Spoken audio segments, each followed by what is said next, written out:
Let's see. Can you guys see this screen? I hope not. I can see fog and I can see character token. Okay, but you don't see my D&D Beyond and my floor notes. What happens if I do this? Does that break everything?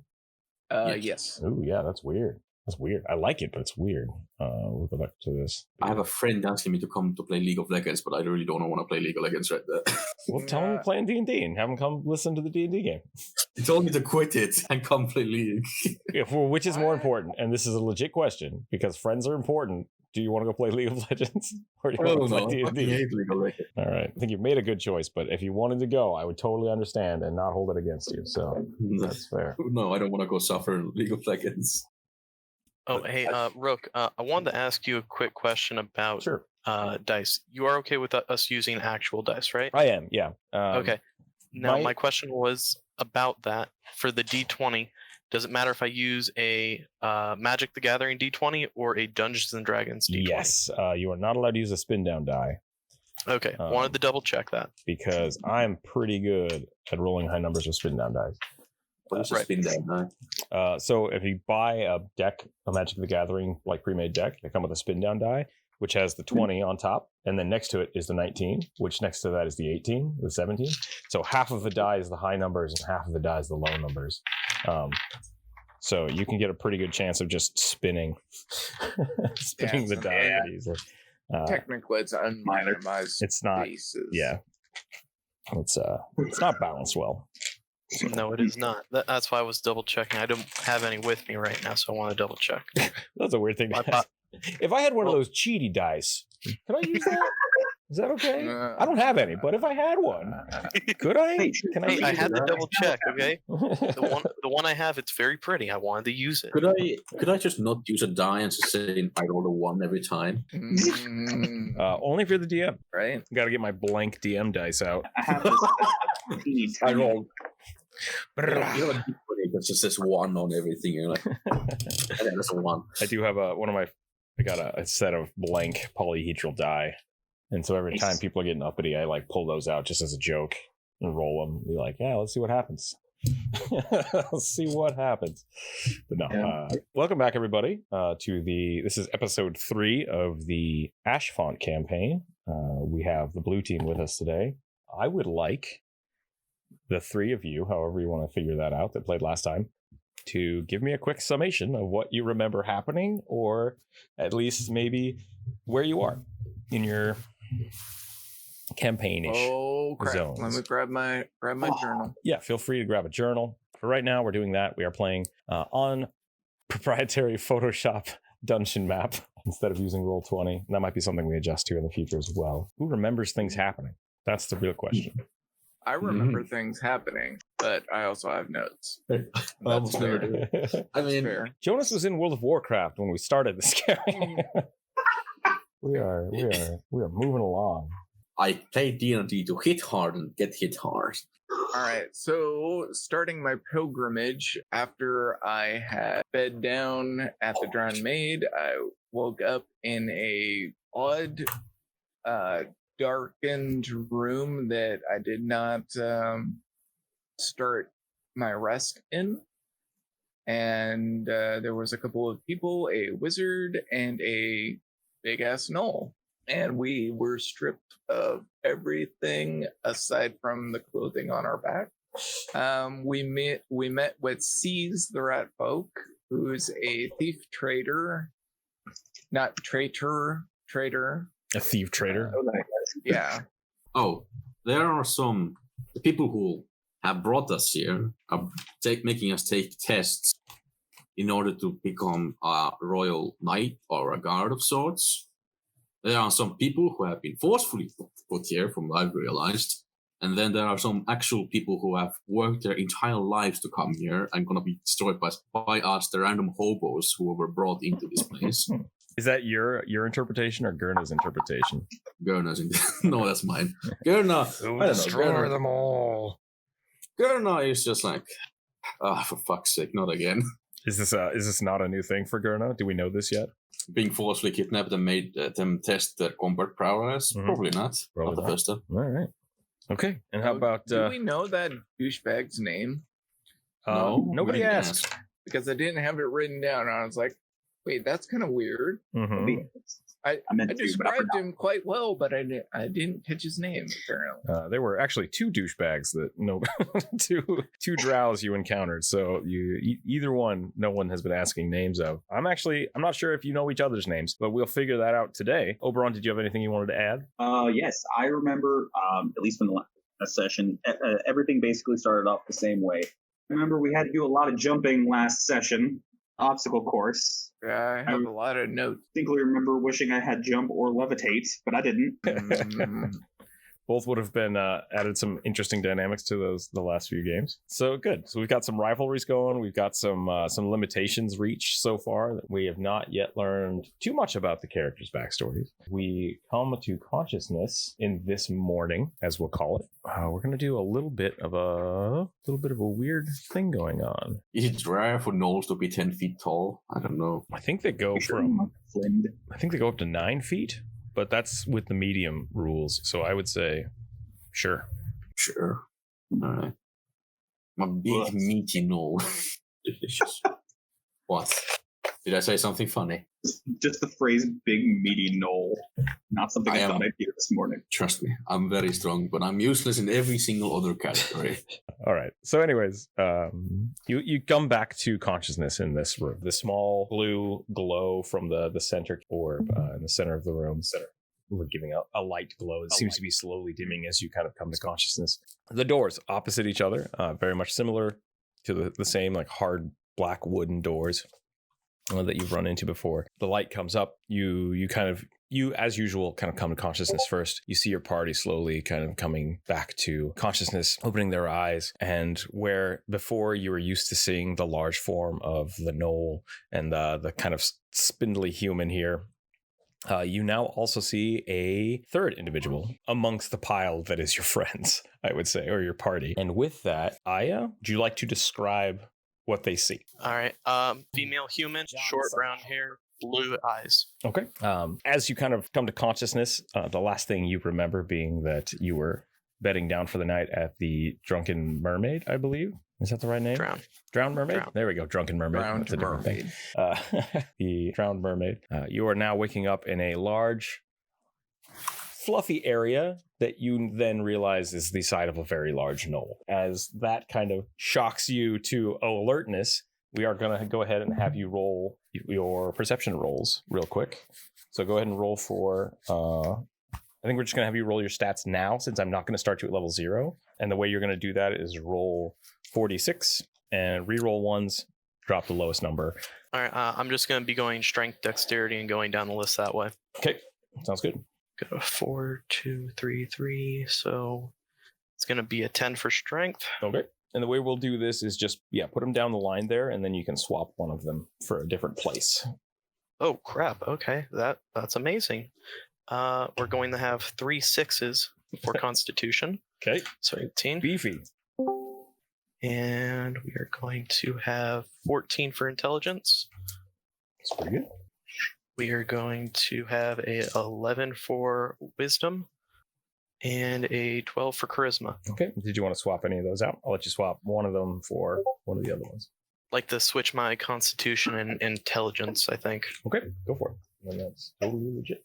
And with that, having no bonus to perception, I will say that it takes you a little bit to notice that the bed you're sleeping on, while very soft, is breathing. You are now somewhat nuzzled into a fairly large knoll. Okay. Oh, no. So I wake up, I'm in a ball, and I just start feeling around. Yep. I assume Oh, it's no. dark. It is fairly dark in this room. It's dim light, basically. It's dim light. There's a light blue glow. You can all see, but it is kind of low lit. Gurna, there is someone just like nuzzled into your, and I don't know why I keep making people like get all uppity on Jonas's characters. But it seems to be a recurring theme. Yes, my kobold, now my gnoll. What is this? But yeah, so now you are all awake. There is this fourth person now just awake with you. Complex, you are, again, the kind of most coherent of the group. and I will let you kind of act first if there's anything you'd like to do. Would I assume the class of the human? Roll me a new perception check. human? Or investigate. Let's do an investigation check. Investigation. Yeah, what the hell is on me again? God damn it. I'm gonna slowly roll so that I don't just fucking drop them on the ground, but slowly like make them kind of like glide off me onto the ground so they don't just, you know, I'm like, Slowly who the hell? slide out of. I don't know shit. Would you roll? 4. 4? Yeah, you cannot discern anything from what you see. There's something strange about one of their arms, I believe. If I'm wrong, please correct me. Not going to correct you. Okay. And aside from that, this looks like the clothes is not unbefitting of someone of common stature. You like kind of looks like a tradesman. So a non-wizard wizard. Got it. Definitely not a wizard. That's what you get with a 4. Definitely not wearing a giant pointy hat. I'm not wearing a giant pointy hat yet. Who the hell was sleeping on me? I want to look. Roll me an investigation check. Oh, okay. How are you responding to this, by the way, Doughboy? People are just like, you're laying against a giant knoll. I am going to be in a ball when I open my eyes, start reaching for the covers, realizing there are none, and freak up and back myself into the closest corner. Okay. So as Gerda kind of like slides over and tries to see what's going on, you basically hear a scream, and The hell? Who is screaming around here? you now notice that Gurna is a very large knoll with a great sword and a battle axe, I believe. Yes. Why It's does a the great axe for human humans, but a smell bad axe for like a me. That's right. knoll? Why does the human smell like a knoll? What? I'm not going to ask that. But, you know, what does the new person smell like? That's going to be a weird question. What do you smell like, new Ooh. person? The new With your one person smells perception like a roll. knoll, like a wet knoll. With your one perception roll, Not sure, but yeah, you didn't get a good sniff. That sounds weird, but that's what happens. I have a collection of people's smells for some reason.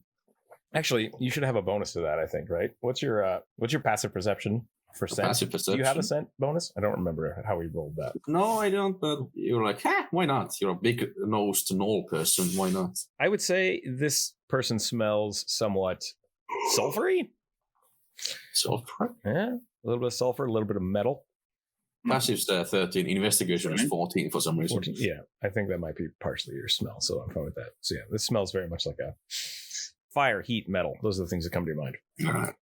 Free food. John, what is Oberon doing in this situation? Immediately pulling out the wand. Who are you? How did you get here? I like to think that you're hiding behind Gurna. Like, oh, back off. I'm not cover for everyone. What the fuck? You're the biggest thing in the room. Looking at the roof of the room, I'm going to assume that there's a trapdoor up there. Roll me an investigation.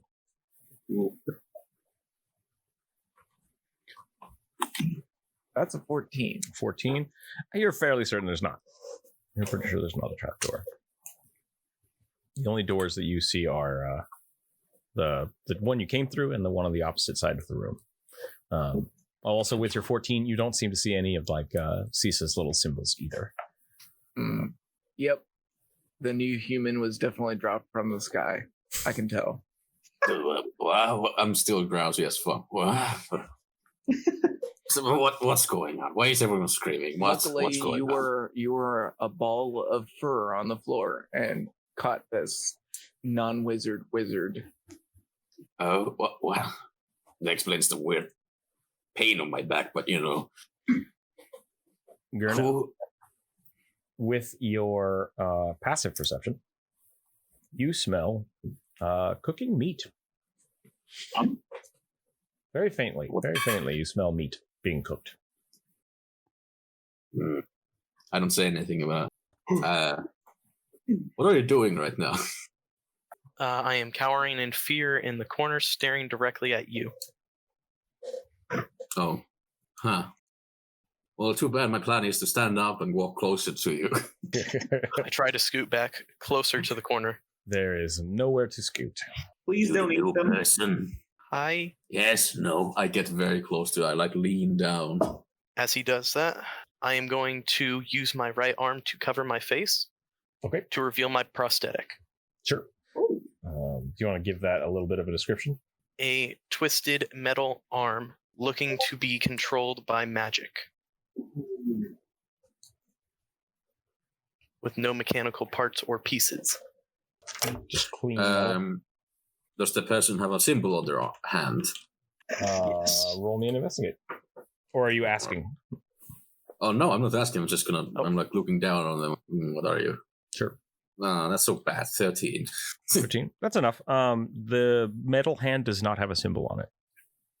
The other one? The other one, I would say it does. Yeah, you can see What- when you. What does it say? You've noticed whenever you're in this room, the symbols glow a little bit, kind of in resonance with the crystals in the middle of the floor. So I would say you would notice that is happening as I is kind of like cowering a little bit. So Upon seeing the prosthetic arm, I'm going to walk right up to it and grab the arm and examine it. just I'm just, I mean, this is something that I've never seen before. do you allow this to happen? I allow it to happen, yet I am still cautious. Sure. Okay. From what I can tell you about this arm, which once again, correct me if I'm wrong, but this is masterfully made.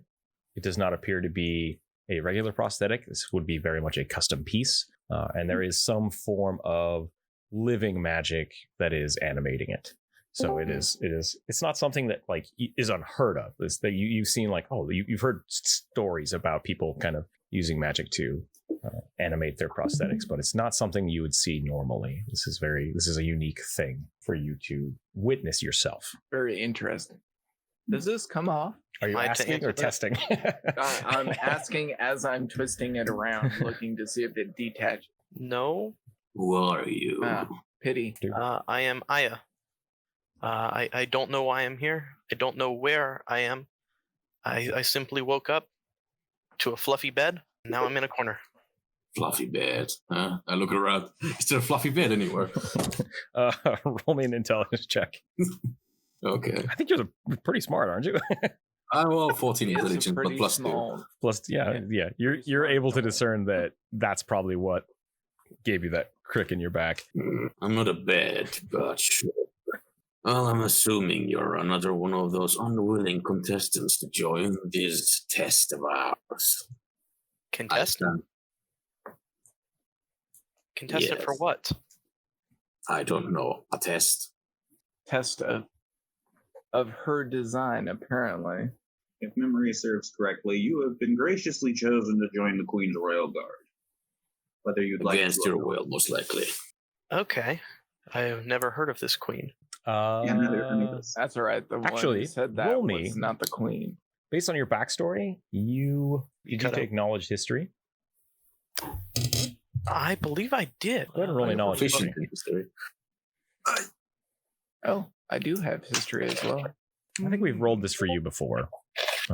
I got a 12. A 12. The only queen that you have reference to right now is Queen Abigail II, which is is basically the patron of the city of Ashfont. That's the only thing you can think of that when that comes to mind is like the queen maybe of the city. Why would I join the Royal Guards? It's kind of where your mind goes. Like that's not why I came here. So that's the only queen that you would think would come to your mind. What weapons do they have? Or do you have new human? I'm not asking this, but I'm just asking you as the player. What do you have on you besides the normal clothing? Do you want to investigate that? Well, I'll keep. You don't really notice. Like you only see that. So if you want to ask in person, you can. Hmm. But or you can look, which I think you've been kind of poking about. Yes, I'm poking the new person. Like, What do you are got? You start digging through pockets. Yeah, sure. I kind of like look over them. Like, what do you have? I'm not going to make you roll a perception for this, Aya, but you got nothing. You have the clothes on your back, which I believe includes some actually pretty not bad, like a leather schmuck, some gloves, trades gear, basic craftsman clothing, and that's about it. You don't have a lot else. Yeah. Which is weird because you had a lot of stuff. You had a lot of stuff in your cabin. Where's all your stuff? It seems I have nothing. Nothing of value anyway. Well, Yeah, so it seems. And at that point, I'm probably going to release the arm, the prosthetic arm, as I'm hearing the wizard talk about her and plainly state that it wasn't her who talked to us. Yeah, you would definitely know that.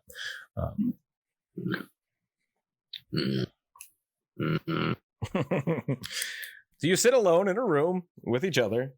There's a door and 4 walls, a roof and a ceiling, the blue orb in the center, and a terrified new companion. What would you like to do? New companion. You can also jump in and do something Okay.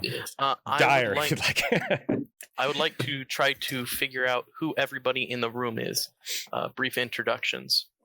You want to ask in, like, who are you? Or do you just want to try to infer it? I am going to ask them first in Celestial.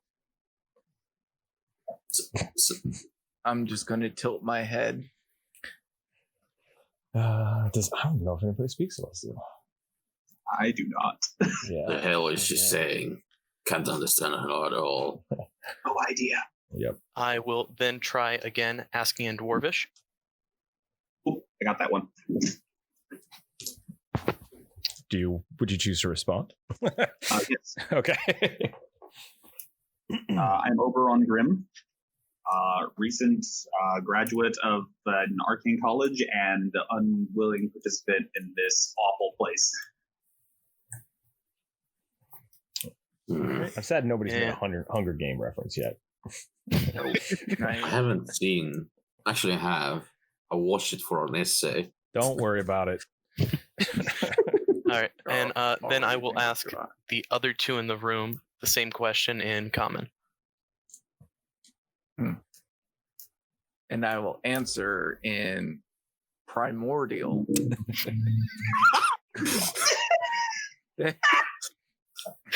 Why the hell is That everyone speaking in different languages now?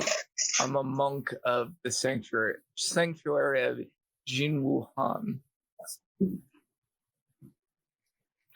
Wait, So you're saying this that is- in common or in I'm saying that in primordial. Okay. Gotcha. So I do not understand. he's Gerna. Just listening to everyone fucking talk random shit. Absolutely nothing I can understand. I'm like, what the fuck is going on? And then I'll hit Gurna on the arm and say in Abyssal, don't worry about it. All right. Just a null, if you care. All right. Just a knoll in the world. All right, so I asked the other 2 in common who they were. I got an answer from now the wizard and the monk. I'm waiting for an answer from the gnoll. My answer to you is, I'm just a null, no one else. Perfect. Thank you. That smell of cooking meat is getting stronger. Anyone else can smell that? The bacon? Yes, I can spell that. It smells very good. Oberon, you can't smell it. Can I discern what meat it is? No, it's faint. It's faint. All Oberon can smell is burnt toast. I guess I will let you roll for it if you'd really like to try, but it's a faint smell. I mean, Go for may it. as well. I got +4 in perception. I got a 19. 19? All right, yeah, you do smell. You smell a very faint smell of something cooking, like a little bit of char. Oh, there's food. Like something is burning. That's not cooking. That's someone dying. Oh well. Gurna, it's pleasant. I'll put it that way. Is it human meat? You can't tell. Human. Do you want to find out? Sure. Okay. Investigating the smell leads you to the door to the north.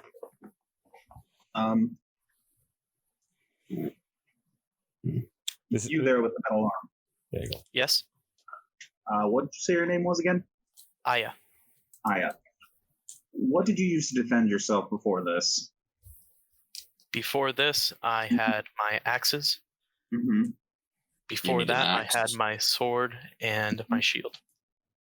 Mm-hmm. Well, you'll be useless without a weapon. Here, I give you my battle axe, which is a great axe to you. Okay. You might need it. Thank you. I mean, I was just going to look for a brick, but Before we do anything, I look at the sword. Is it still like scuffed? Yeah. Is it about to? I give you an investigation check for it. Do you have proficiency in investigation? Yes. Yeah. Okay. Go ahead. I was going to say I'd give it to you anyways because it's swords, but I'll give you this. Just roll for it normally. All right. A 10. A 10. Same thing as last time. It's beat up. It looks like it'll work. Like it's not gonna fall apart in your hands per se, but you definitely know you don't want to hit it on something like you probably shouldn't attack a door with it. That might break it. That's where it's at. It's like it's beat up. It's beat up, but it'll function. It'll function in a fight. Do I want to use a gem for this? I mean, no one has tried that. Is that something you'd like to try? Yeah, I'll like clink it against them. Like, how does this work? Okay. You take the crystal and you just kind of look at the sword, and I want you to go ahead and roll me an intelligence check. Just straight intelligence check. 19. 19. Okay. You kind of smack it on the blade, and as you do, you hear a very familiar like whetstone noise that you know when you have sharpened swords in the past. And that kind of gives you the idea to run it along the blade, and you run it along the blade, and as you do, you see it be a little more honed, and then the gem just kind of dissolves into the blade, and sure enough, the sword is back in repair.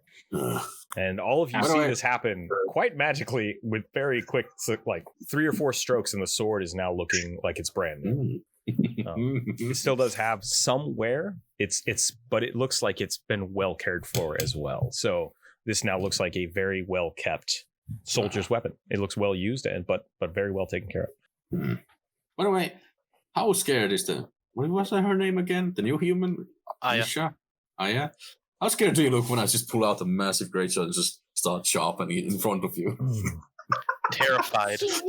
Complex, will you roll me this is a random perception check that I want to do, and I'll come back to it later.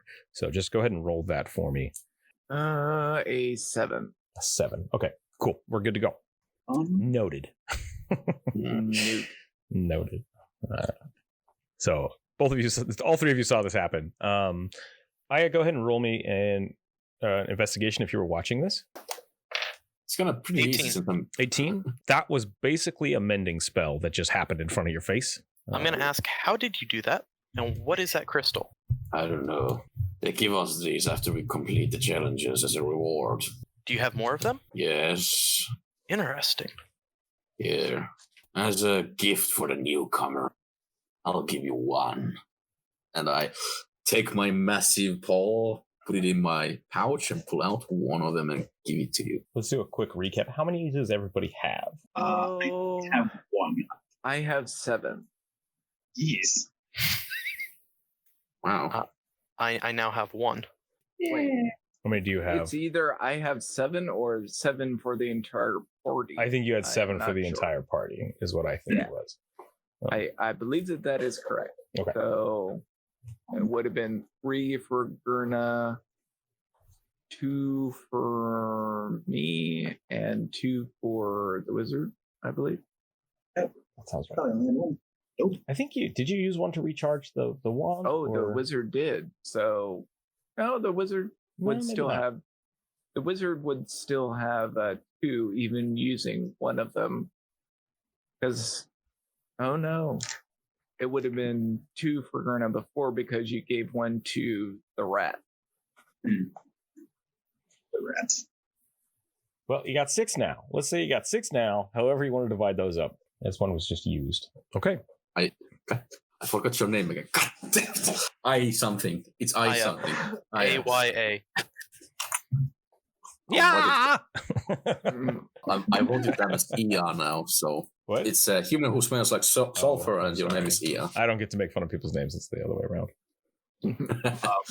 Anyway, should we prepare for the next test? Before we go to the next room, I would like to try to figure out what the stone in the center is. Sure. You have knowledge arcana?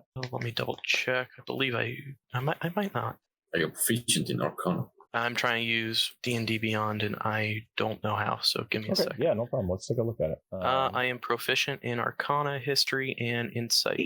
Okay. So, yeah, and Investigation. All right. Okay. I rolled a 1. Oh no. Plus So what's your bonus? Is that 7? 4? Oh, Or am I looking? wow. Yeah, 7. Straight 7? Yep. You have no idea. You know that you now holding this blue crystal, you see that there's definitely like a resonance to it. They are kind of slightly glowing at the same pulsing rate. You would know that they are somehow related, but you can't discern why or how. I would like to compare it to the crystal I was just given by the Knoll. Yeah, that's basically what that was. Okay. All right. So I gave you a little bonus for that, but it just didn't matter. Right. You will also notice now, since you're kind of holding this crystal, there's a symbol on the back of your hand, and it is kind of pulsating with the same magic. But, Can anyone read this rune on my hand? Sure. It was. I get close to you again and just loom over you as I read on your hand. An abyssal. It's basically is written in abyssal again. There's a symbol. Now that you've all kind of been dealing with this for a while and looking about, you do notice that there is definitely the same symbol kind of uniformly across all of these emblems, kind of mashed into the design of it. But there is a word that in abyssal basically translates to support. It says support, if you care. I mean, that is accurate. So, yes, that does I'm make the sense. fighter, and I hold up my symbol. Yep. Okay. And once again, so now you're looking at it, you do notice that there's the same kind of design in it. And I'm going to let you roll a knowledge history again. I think who else was proficient in history? I am. Okay. Yeah. You don't get to roll this one. Sorry. All right, so I get the roll again. Yeah. Go ahead and roll me another knowledge history specifically for this. It's the no eyes thing complex. You got the no eyes thing. All right. So 17 plus history 6. So 23. 23. Awesome. The symbol you see kind of hidden within all of these little etches is a symbol of Zura, which is also the symbol of the Queen's house. And Zura is indeed known for being the first vampire. That's kind of what you get from a 23. Oh shit! Yeah. But once again, like that sounds scary. But in this town, the queen has taken that symbol as for her house. It's kind of all over the place. A lot of the guards have that symbol somehow incorporated into their armor, and so it's one of those weird things that's like, oh man, our queen's a badass, but also kind of terrifying. so that's what you get with the history. Would you like to share that with the group, or? Yes, I would. Okay. There seems to be the symbol for the queen of this town on the rune. Makes sense. That's ominous. And then with that information, She might be a vampire. Yeah, she might be a vampire. You would know that as well, Complex, just because you know the local history enough. I know that there's only bad things associated with this queen currently. So yeah, so that's a little bit of information you got now with that symbol, and this is the same symbol you have seen on some of the Drow's armors as well. The three of you would recognize that. Yep. Well, not Complex, but no eyes. All right. No why? So, yeah. Yeah. Eyes. You any don't good work. at fighting? I wouldn't say I'm good at fighting, no. Okay. What are you good at? I can make Sleeping things. on a knoll. Sleeping, making things, repairing equipment, things like that. I could do. Did you start with sleeping? Sleeping on Yes. a knoll. Got it. Yep. Noted. Okay. Also, What does sleeping on meat have to do with anything? It doesn't. I was just stating facts. All right. So, I have a theory about the next test. It might involve some fire. Possibly. From the smell. Fun. Yeah. I hope it's a barbecue and not a fire of dead people. Well, Who said that? I'm sorry. Was that Doughboy? Yeah, that was me. With your knowledge roll, you also know that Zura is the basically the patron saint of cannibalism. It's the only way I can describe it. Only way I can describe that. Great. Vampirism. Okay, so the cannibalism. queen is potentially a cannibal and a vampire. Good to know. well, Slight bit of you panic kind of slides through your spine for a moment. I'm like, with that You know, realization. Fine. When the gnoll says, yeah, sure, and just has a look of, I recognize this smell. If it's got bones, the gnoll will eat it. I eat anything and anyone. Mm-hmm. Speaking of the mole, I'd like to approach Gurna. Approached. Gurna, I noticed during the last trial, obviously because of your size, you were having a bit of trouble getting in and out of things. So I'd like to help you with that in the event of the next trial, just to be safe. Okay. And I'm gonna. Oberon's gonna wave his hands a bit, speak some words under his breath. Gurna might notice like bits of his arm glowing a little bit under his shirt and coat.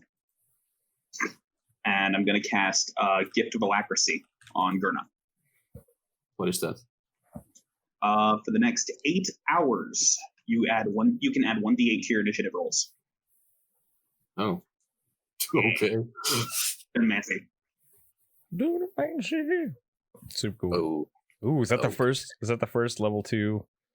Yeah, that's the first level 1 Dunamancy spell. Yeah, it is. Nice. Leveling up. I like it. Gurna has that for the next 8 hours. Okay. Thank you for the blessing, I assume. Something like that. Okay. You have the door in front of you, as well as the door behind. 4 walls. Scared people. What would you like to do? I don't want to sound railroady, but there's 2 doors. The one we came through and the one we are supposed to go through. Yes? Yep. Well, are you all ready to go then? Or do you wish to stay? Before we go into the new door, I would like to go out of the door that they previously came from. Okay. I would like to try. Roll me a strength check. All right. What dice am I using for that? Just a D20, right? Yeah, D20. If you want on Okay. also on D&D Beyond, you can just click on your strength number and it will roll for you, I believe. If you have activated the dice roller, of course. Nice. I have not. All right. 3. 3? Yeah, you kind of walk up to the door and there's no give. You just like thunk. Like, the hell? Like, it's not even a wobble to the door. It's rigid. Unfortunately, that's where we came from. We'll have to go through there. Yeah. And you do now notice with that kind of that whisper. I don't know how to say that. However you said it. There's a slight blue glow etched around that door, like little symbols showing that door is active. Whereas this door does not have those. So that's just kind of a visual cue that you pick up. All right. I will then head towards the other door, assuming with the rest of the group. Yeah. Are you taking point? No, I will be behind the knoll. Okay. I was I going to trust say the that I gnome. want to go open the door, but you know. And now everybody is hiding behind Gurna. I have 10 AC, goddammit. Stop hiding behind me. I mean, I'm not hiding behind Gurna on purpose. He's just big. I'm not that fat. Oh, I didn't hey, say fat. I said big. quick clarification. Gurna, male or female? Male? Okay, thank you. Did you ask that? Wait, what? You just come up to me and just like, are you male or female? No, I'm not asking you. I'm asking outside of character. Oh, I thought you Gurna know. was female. I don't Yeah, know. I'm pretty I sure just that's what had- it I had says to on just D&D double Beyond. check that. No, it says Just had male. to double check. All right. Well, I've been So- wrong this whole time. It does male. Yes, it does. Gurna is a guy. You can roll like fucking investigation if you want to see what I have. Oh God. All right, let's just go to the next room. Hey, you're the one who grabbed the dingus. Let's go. Oh God. Wait, the dungeon master has assumed Gurn is a girl. Oh no. I will go back and check, but I thought you said Gurna was a lady when we first talked. I my thought so bad. too. That's my I bad. thought so Oh too. god.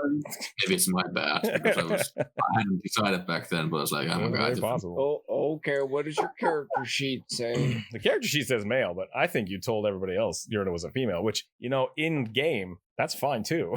Like, Yeah, everyone would believe me. if that's what you want to tell. You can tell us that Gurna's a male, but in game, if that's what Gurna said, that's what Gurna said. And until somebody checks, that's how it is. I mean, Can I roll investigation? No, because that's Everyone's metagaming. Oh dear. Going for the line class.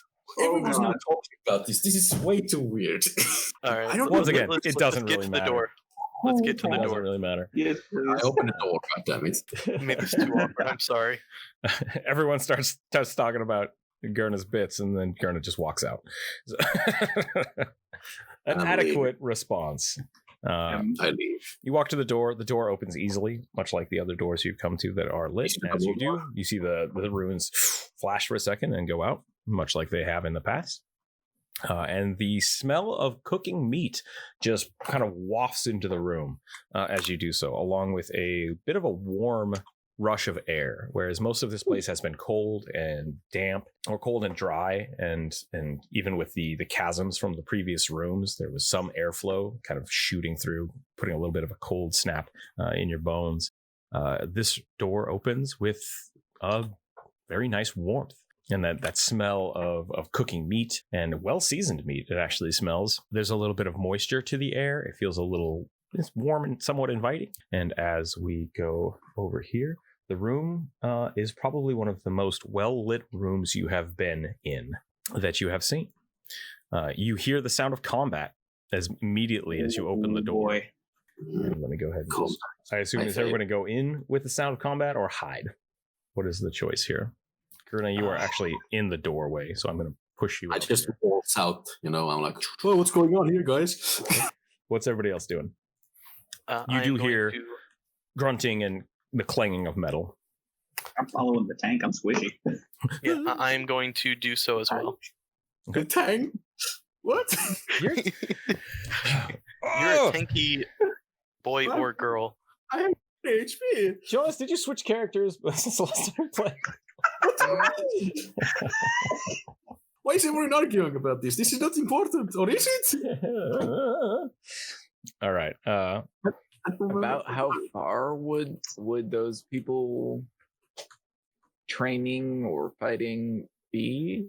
from 50, us 60 feet as away. we enter? Yeah. 50, okay. So this is once again a dimly lit room, but like I said, this is the most well lit room you've been in. There's no dark corners, there are no dark pits. You can see everything in this room, but it's still fairly low light, probably because of the drow that designed it, is your thought. Pretty easy to put together. Off to the side here, you see what looks like a common area. Little wooden tables, little wooden chairs, all made out of old crates and boxes.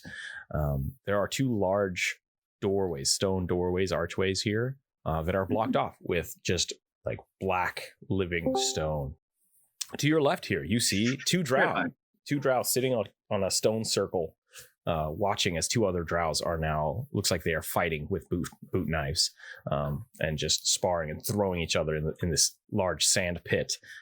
Adjacent to the sand pit, there is a large brazier that is just roaring fire to a small metal chimney in the ceiling. And on top of this brazier, there is a large, or not brazier. Yeah, I think brazier, that's fine. It's fire. There's a large hunk of meat that is slowly being cooked. Beyond the brazier, there seems to be some type of piping or works that are causing this small water pool to be bubbling. And you can see that this is emitting quite a bit of steam, also being vented into small holes in the ceiling, but that's probably where the moisture is coming from for this room. You come through this wooden door here. There are two more doors on this wall as well, unlit. 3 more wooden doors on this wall, one of which is lit. These two are not lit. And then on the adjacent wall from you, there are 4 portcullises, metal barred doors that are closed, leading to dark hallways. Am I close enough to notice the drow over there? No, you hear them. You hear the drow, but you can't see exactly what's going on. You hear that there's combat happening. There are a few other things, like a few dressers and boxes and crates over here, as well as a small, looks like, desk and work area over in this corner. You see the 4 drow. There's a large figure over here manning the fire, as well as a large figure, a little bit bigger than Gurna, submerged in the water. And that is where you see. I'm going to guess the direction of where the kebab is and start heading that way. Okay. I will also go in that direction of the giant meat popsicle. Once I get close enough to the training combatants, do I notice if they're the same people that we had just met before? Roll me an investigation real quick, because these are 4 drow dressed in the same clothing fighting. That'd be a 12. A 12? You don't think so. On first inspection, you think these are different. This is a different team of drow. Okay. We'll continue heading towards the kebab. Okay, what's everybody else doing? I do like to I'll head towards You'll head towards it. Okay. So you now, as you're approaching, you do see this large Goliath woman wearing thick furs, heavy leathers, wrapped in heavy wool cloth, standing over this large fire pit. She doesn't seem to be bothered by the heat too much, and she's just like manhandling the rotisserie, just cranking this. This is a large haunch of meat, undiscernible origins. That's unsettling. Yeah. You do see on her back as you approach, she's got the wools kind of wrapped around her chest, but you do see on her, like the back of her shoulders, which are exposed, the symbol of Zura kind of, I would say, branded on her back. And she's just working away. And as you approach, she says, took you long enough. What is this place? And she stops churning the spit, and she looks and says, well, you are a big one, aren't you? And she kind of walks up and starts looking you all up and down, and she says, this is the hub. This is my charge. It's been a little while waiting for you to show up, and with the size of you, I'm not surprised. What's that supposed to mean? Well, I was expecting you 3 days ago. And then she begins to walk across the room. 3 days. Yeah. She starts going this way. And now you see the drow kind of, they're done sparring, and they're kind of whispering to each other, getting closer to each other and kind of talking and looking you over. What would you guys like to be doing? Would you like to follow her across the room? 3 days ago, I'm going to do a little bit of mental math. Okay. Do you have a question with that, or are you just taking notes? Well, I'm just making interesting notes because I wasn't even here 3 days ago, as far as I know. So, or I wasn't in this region as of 3 days ago.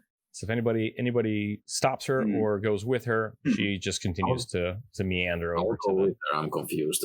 Okay. I will also go with her. I'm just gonna walk over to the meat popsicle and take a big hunk out of it, I guess. Okay. As you approach and start cutting into it, because it looks like it's good meat. You see this large figure in the pool, just like, you're gonna have to earn that. And sure enough, this is a very, very large lizard folk. That's right. Just mostly submerged in the water.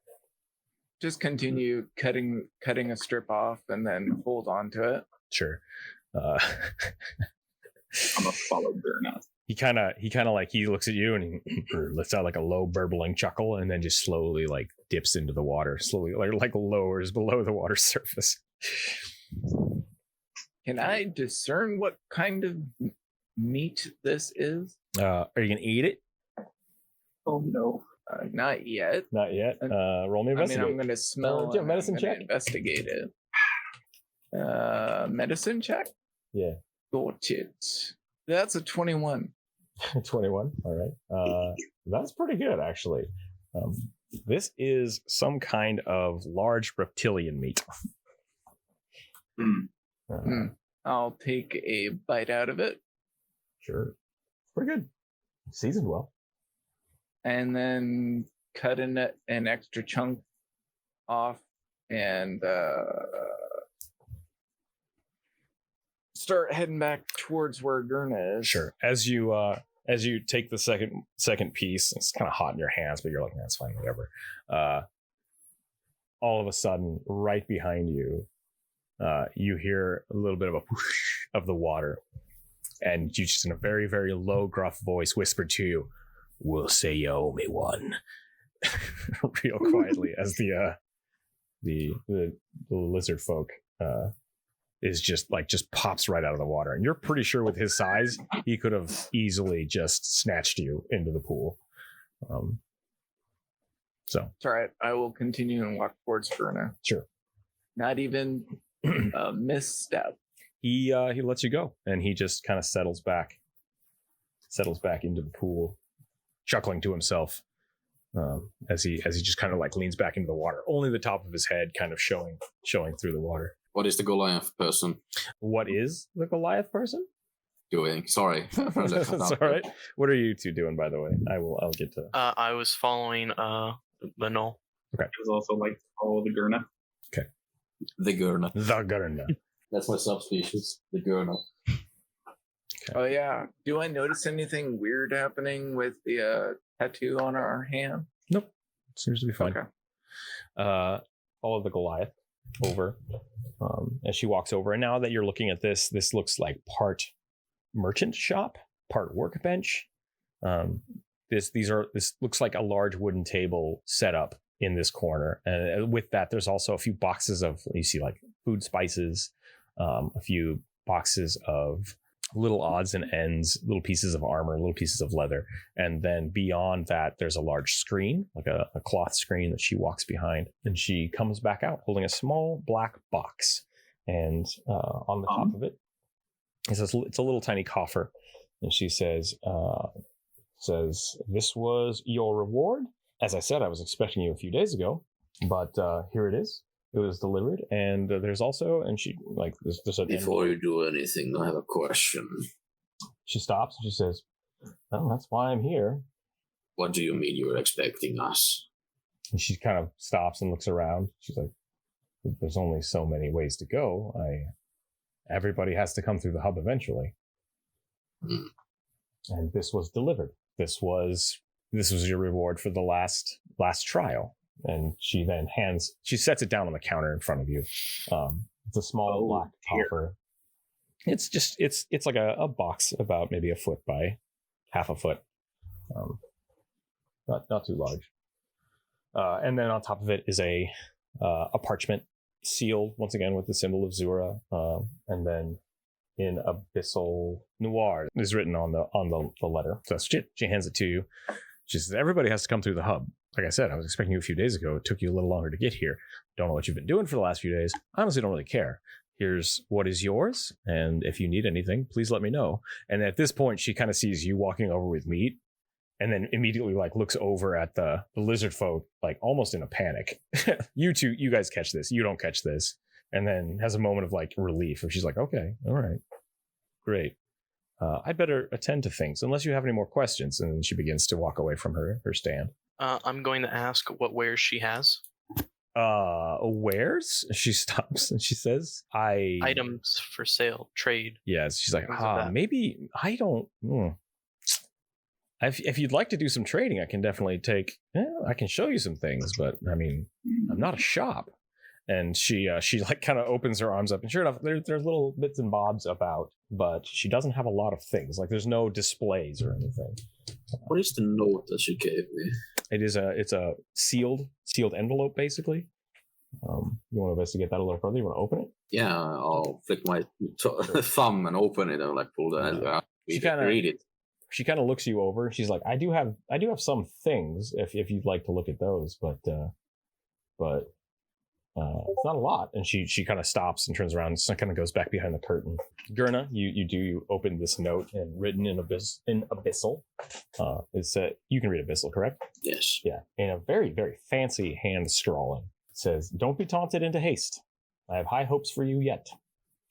And then at the bottom, it's not so much written as a word, but kobolds is etched out. It's just the Abyssal symbol for kobolds. Is it a warning sign? Yeah, this is something like the way I would put it is almost like a wet floor sign that people would write on signs, like kobolds in area, danger.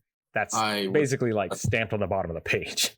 Because of my former experience from a Knoll tribe, we would know how dangerous kobold foes are.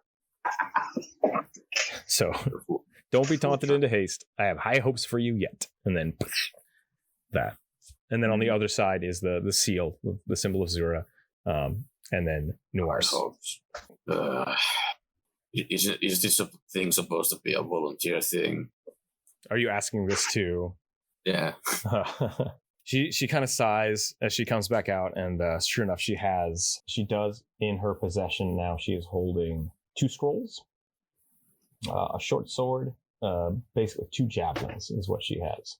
So she's got like a small scroll case, spears and javelins. And she says, I only have well, she stops. She says, to answer your question, as much as a kidnapped army can be, I mean, we always have a choice, I suppose. We all have to make our choices. But I don't know if volunteering is a good word. We were chosen, and now we have to choose what to do about it. We're all useful, she says, with a little bit of vitriol, a little bit of venom in it. And sure enough, she then puts the scroll cases on the table, the spear, or not the spear, the javelin and the short sword. She says, these are the most complete things I have right now. I do have a little bit of stockpile left. There won't be another delivery for a week, but if you need any repairs or anything, I'm sure we can make some kind of deal. I'm the custodian here. I'm supposed to make sure that you don't die before you go through those doors. And she points at the gate here. More tests. The tests are until the tests aren't. And then eventually one of these days you'll go through one of these doors. And she points over at the stone doors. Just depends on which way you're going, I guess. So we're going to spend a lot of time in the pub. This is where I spend my days. Ever since I completed the trials, this is my life now. Okay. And at this point, you see this door over here. The door flashes green and opens. 4 more drow, which I don't have tokens for, kind of march through. And these are, once again, not the drow that you saw before. They come through, and these 4 stop sparring and just kind of stop and stare at each other. And then they kind of pause and glare, and they slowly walk by. One of them kind of walks over, nods at the Goliath. She nods back, and then they walk over. You see one of them pull out the blue crystal, hold it up to the gate, and the gate lights up, turns red. And then this gate lights up and turns red. And they, like, the man holding the crystal stops, takes a breath, and looks around at the other, looks at you. Do you want to do anything or say anything? Me? Yeah. Like, he's looking like right at you, like expecting something. Can I discern what he wants from? Roll me an insight. Okay. 15. 15. It seems like he's waiting. He expects you to do something that you have no idea what you're supposed to do. Like that's what you discern with that is you don't know what he wants, but it's apparently expected of you is what you get out of that. Like, oh shit, I don't know what was supposed to happen. I could return to the Goliath and ask, am I supposed to do something? She kind of stops. She's like, I guess this is your first time around. Well, that's a 2-team challenge. And I think he wants you because you're the easier of the 2 teams. And then she looks over at the other drow that are in the fighting pit. And as she says that, the drow that was like leaning up against the door kind of leans down and picks up his swords and kind kind of nods to his men, and all 4 of them run over, grab their gear, and then advance over to the door. The other drow looks, nods at him, and then number 4 here pulls out a crystal, touches it to the door base, and both doors open. They both walk through, and the doors close back down. The lights going out. After which, this lights up with one glowing light. And I get rid of these drow. What do you 3 want to do? I turn to the rest of my team. My name's Inna, by the way. Just that nobody asked. Inna. And then she spell that? She says that, I'll like lean closer and take a sniff so I can remember the name. Sure. Yeah. No, you got her, Smil. Inna, Innea. She begins to walk back over towards the meat, and as she walks by Complex, as you're holding the meat, she just kind of leans in and says, "I'm surprised you didn't lose a hand," and then keeps going, and starts tending to the meat again. And I'm going to chuckle as I'm walking towards the wizard and tuck the spare piece of meat in his direction. Oh, thank God. Whose direction? So, Wizard. Mr. Wizard. Are you there? Yeah, I'm hucking the extra meat chunk at the wizard. We need Thank you. We need a wizard strong and stout. He has not had a good meal since he left the tavern. Yeah, you are surprised now as you're eating this. Are you eating it? Yeah. It's totally people. Yeah. No. After he takes a bite, I'm going to whisper in his ear, "Yeah, that's lizard tail." You realize now that you were not hungry per se. Now that you're eating, you're actually eating. Oh, you feel really good. Like, oh, wow, you haven't eaten in a long time. Like, this is, your stomach was empty. You didn't feel hungry, but like now that you're eating it, like it's the best food. Like a cold drink of water after days of hard work. You know, the only thing I've had the past few days is dwarf blood. Yeah, and I'm gonna toss the one that I took a bite out of over towards the knoll. Sure. And Complex, when you ate it, nothing. It was just like a food grate. Yep. So me, I just eat it out of there. Just bite it out of there. Same thing. You're used to hunger. You're used to being famished. Starving. But you realize that once you start eating this, like, you actually weren't hungry until just now. And now it's almost more pleasurable than necessity.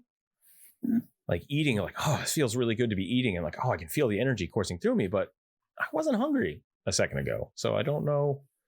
Like, you didn't feel like you needed to eat. What am I eating? Can I discern it? I've eaten this before. Have Are you you eaten asking this me? before? No, What it is? I'm asking the dungeon master. Okay. I'll get back to you on that. So, what do you all want to do? I would like to check out what looks to be, I might be mistaken on the map here, in between the 2 black doors, it looks like a chest of some kind. I'd like to go look at that. Sure. This small chest it's a medium sized chest. It's not locked. Do you want to open it? Yes. As you open it up, it appears to have bedding. So you see a few blankets. They're not in great condition. They're not filthy, but they're definitely not like freshly pressed. They may have been used a few times and placed back in here. And as you're looking around, you do notice that some of these tables may be useful as like a cot or a bed. Rolling perception real quick. 18. Okay. Yeah. You're pretty sure this is basically set up as like a small rest area. So there's also another thing here that has, it looks like a few fresh changes of clothes, just leather pants, boots, and they all look like they are communal. Like if you need to change out something, you can. There's even a set of guard leathers. Like, so it's kind of armor, but it's not really armor. It's more just decorative clothing that part of their uniform. There's a few of those laid out in this area. Okay. I would like to. Dead people. I would like to take one set of spare clothing, the guard leathers, and one blanket. You hear this from booming from across the room. It's like, I see. You're new here. You just think you can take everything, do you? Well, we'll get it back eventually. And he just chuckles as he kind of blurbles under the water again. And you see Inna kind of like shaking her head, and she looks at you, and she kind of gives you like, it's fine, you can take that. It's okay. Okay, so I have a blanket, extra change of clothes. Yep. I will point out you do not have a bag currently, so you are now just holding a pile of clothes and a blanket. You're just like, So whilst they're messing with things, I'm gonna go to the door that has a red light. Okay. Sure. What did you do with the coffer? Is it still on the counter, or did you pick it up? Actually, I would have checked what's in it. Well, where you going to the door first? You're checking the coffer. I'll check the coffer first, Okay. because completely forgot it existed. Actually, By the way, So, you're eating basilisk meat. It's got a nice little weird twinge to it that you've had before. You're like, oh yeah, that's what that tastes like. Tastes like rocks and death. Mhm. But it's seasoned well. Like it's meat. Tastes good. basilisk meat. Basilisk meat. Ooh, very deadly. I'm going to go ahead and do this for you real quick. Go ahead and roll me a d4, Gurna and Oberon. Oh, 2. Okay. also 2. Also 2. Well, you both have 2 bonus hit points. Just flat out. Temporary hit points. Temporary hit points until your next rest. Heck yeah. And you can heal those back. So you're well fed currently, and you have 2 temporary hit points. It's like food is good or something. What's in the box? What's in the box? What's in the box? What's in the box? A bunch of cocaine. So the I top think of the that's the box. last thing you need. The top of the box, written in abyssal, there is the symbol of Zura again, and it says, "For the glory of Queen Abigail II."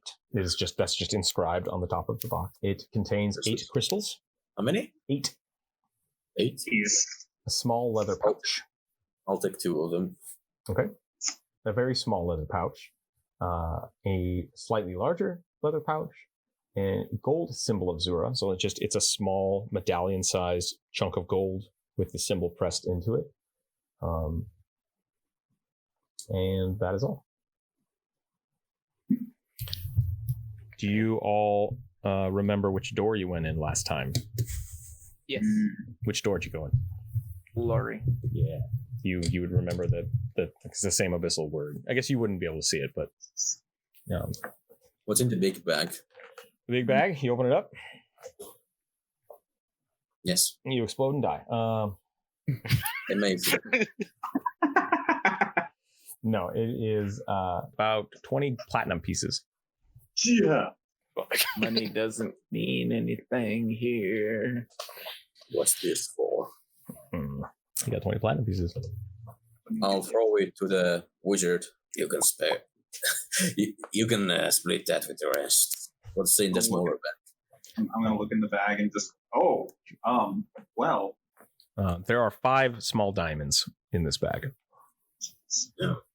There's nothing useful in this. What is this? Wizard. What are these rocks for?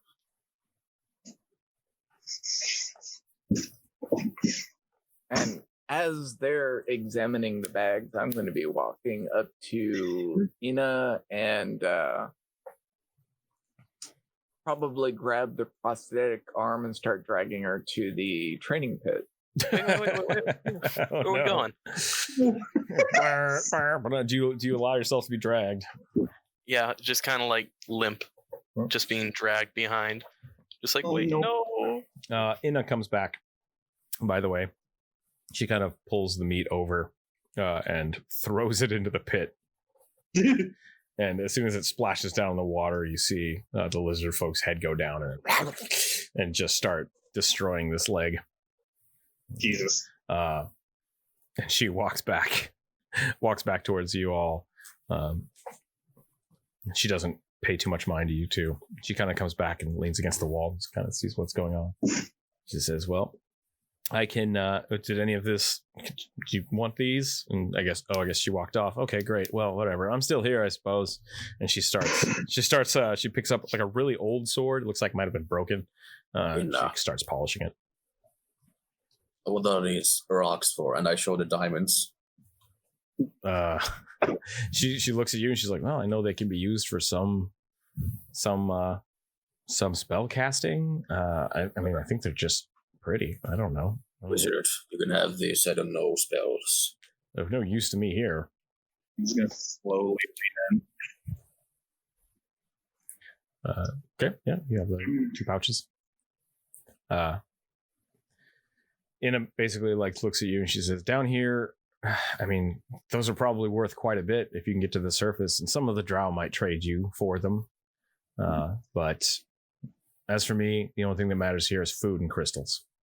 Do you have crystals? And she asks you that very bluntly. 5. 5? Well, with a team of 4, that's only going to last you a day, so I wouldn't dawdle too much. Well, I said I have 5. Did you say that to her? Okay. She says, well, okay. Well, feel free. And then she points. And now that you two are over here, you do notice there is somebody in this corner of the room just huddled up. You did not notice them as you come in. And she points over there and she says, be very careful to not lose your crystals. Is it? I look over there. Is it? No, it is not. Sisa? Teeth? Sisa. Little rat noises. Sisa. No, it's not Sisa. It looks to be a human. But they are just huddled up in the corner. And she says, those crystals are more important than anything else you find down here. Do not, and she gets very serious, let people trick you out of those crystals. The only thing more important than those crystals right now is that sword in your hand. And she just kind of goes back to polishing the sword. I traded the sword for a crystal. She thinks for a minute. There it is. That might have been a good call. She gives you a little bit of a chuckle. I somewhat lost it when I threw my axe at a dragon and split him in half. Well, that's a good use of an axe, I suppose, but I would refrain from doing that in the future. I realized that later as well. And she kind of leans down and pulls out a pretty nice hand axe from under the counter, and she says, "This one never leaves my side. Remember that. Remember the importance of a good axe." And then she kind of gives you a wink, but not like a weird wink. I don't think. What about the big axe? I pull out the big axe. The big axe. She's, that's interesting, and she'll start looking that over. I killed a dwarf for this one. That makes sense. And I'm going to go ahead and cut to you two. What are you two doing in the pit? Yeah, I would like to know what we are doing as well. After placing you in one of the corners, I'm going to walk towards the other side, holster my dagger, and state that I need to know if you can be trusted. Okay, fair enough. Trusted how? And I will take a stamp. Oh. Okay, we could try it that way. We'll let you two do that. What's the plan? So we are in opposite corners of the pit, facing each other, weapons drawn. You can draw your weapons. Oh, you said that you had your dagger. I just have my fist. Oh, I thought you said you had a dagger. I do have a dagger. I'm currently not using it. I like this conversation.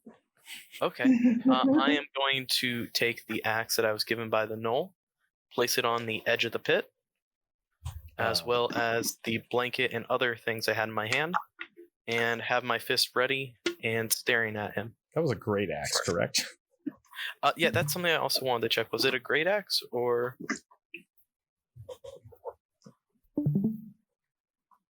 Garna. Pretty sure it was. Yes, what? Was that a great axe that you gave them? Yes. Okay. Yeah. It's a battle axe for me, but a great axe for them. Yeah. All right. I still have no idea what I'm doing in the pit. And I will just flex my fingers and come on. Are you passing the initiative to? Yes, I will Aya? be holding. Okay. Holding for a reaction. Aya, what do you do? Okay. Let's see. I am going to go ahead and charge head on at him. Okay. Her.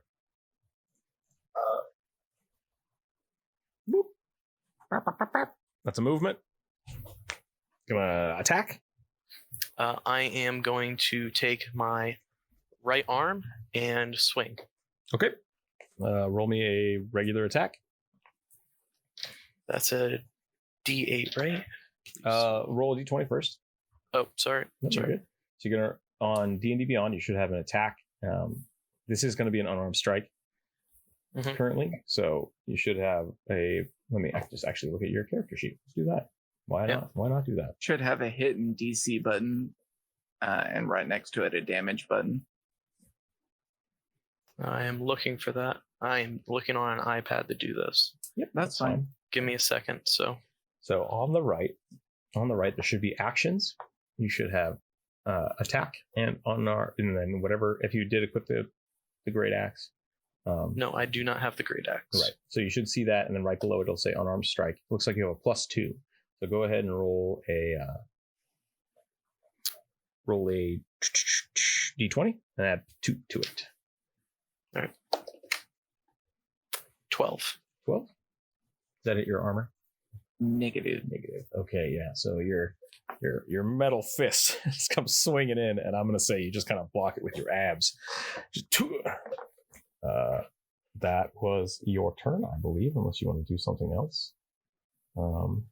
I will then, after that punch, back up a little bit.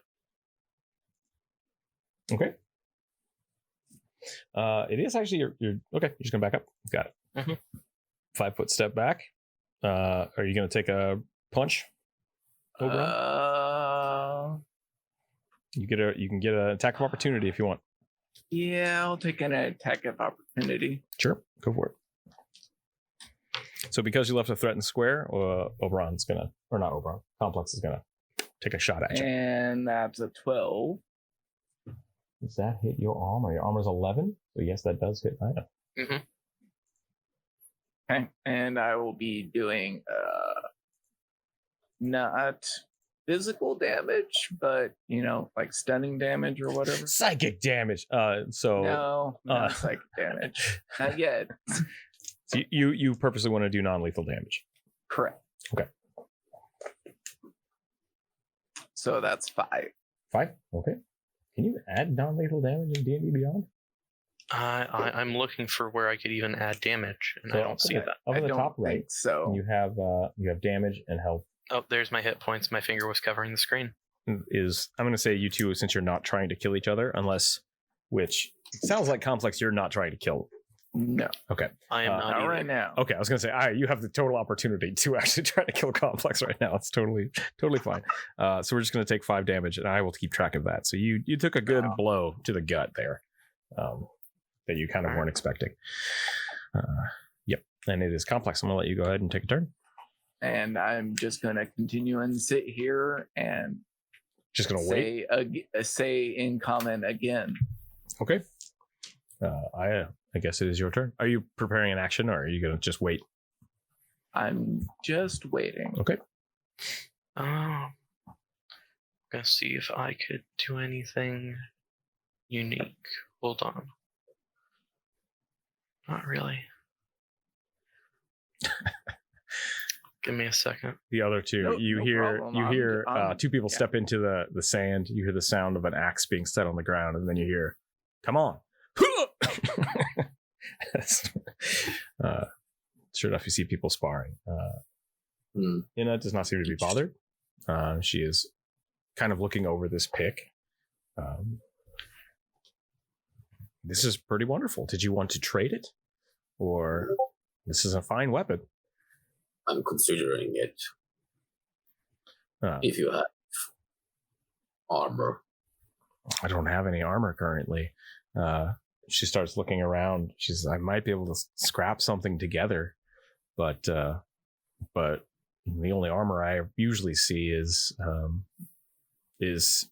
on the guards, and they only wear leather. I should get a new shipment of supplies in a week or two. Most likely this week, I believe, but sometimes they'll have pieces of armor. I think your best bet's going to be trying to find someone and barter with them when they come in. If anybody has anything, I can try to get something for them. But once again, I don't know if you're ever going to come back, so it's not like something I can kind of hold for you. Sorry. Understandable.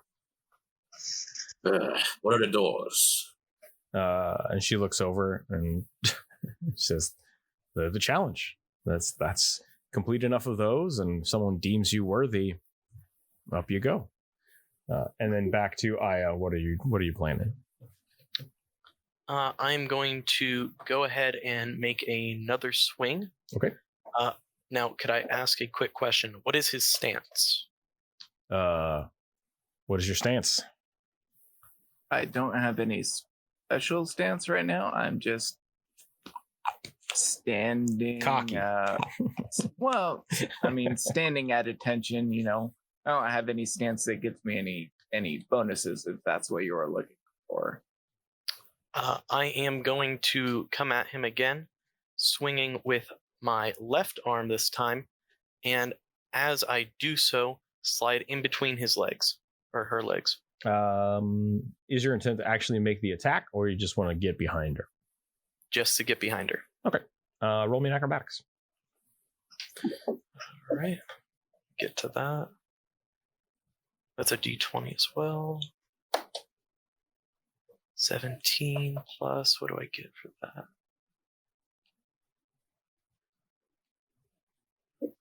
that? 18. 18. Okay. I will say you are behind her with that. I think that beats your armor class, right? Yeah. Okay. Since you're just standing and waiting for an attack, I'm going to say that kind of tricked through you. So you are behind her.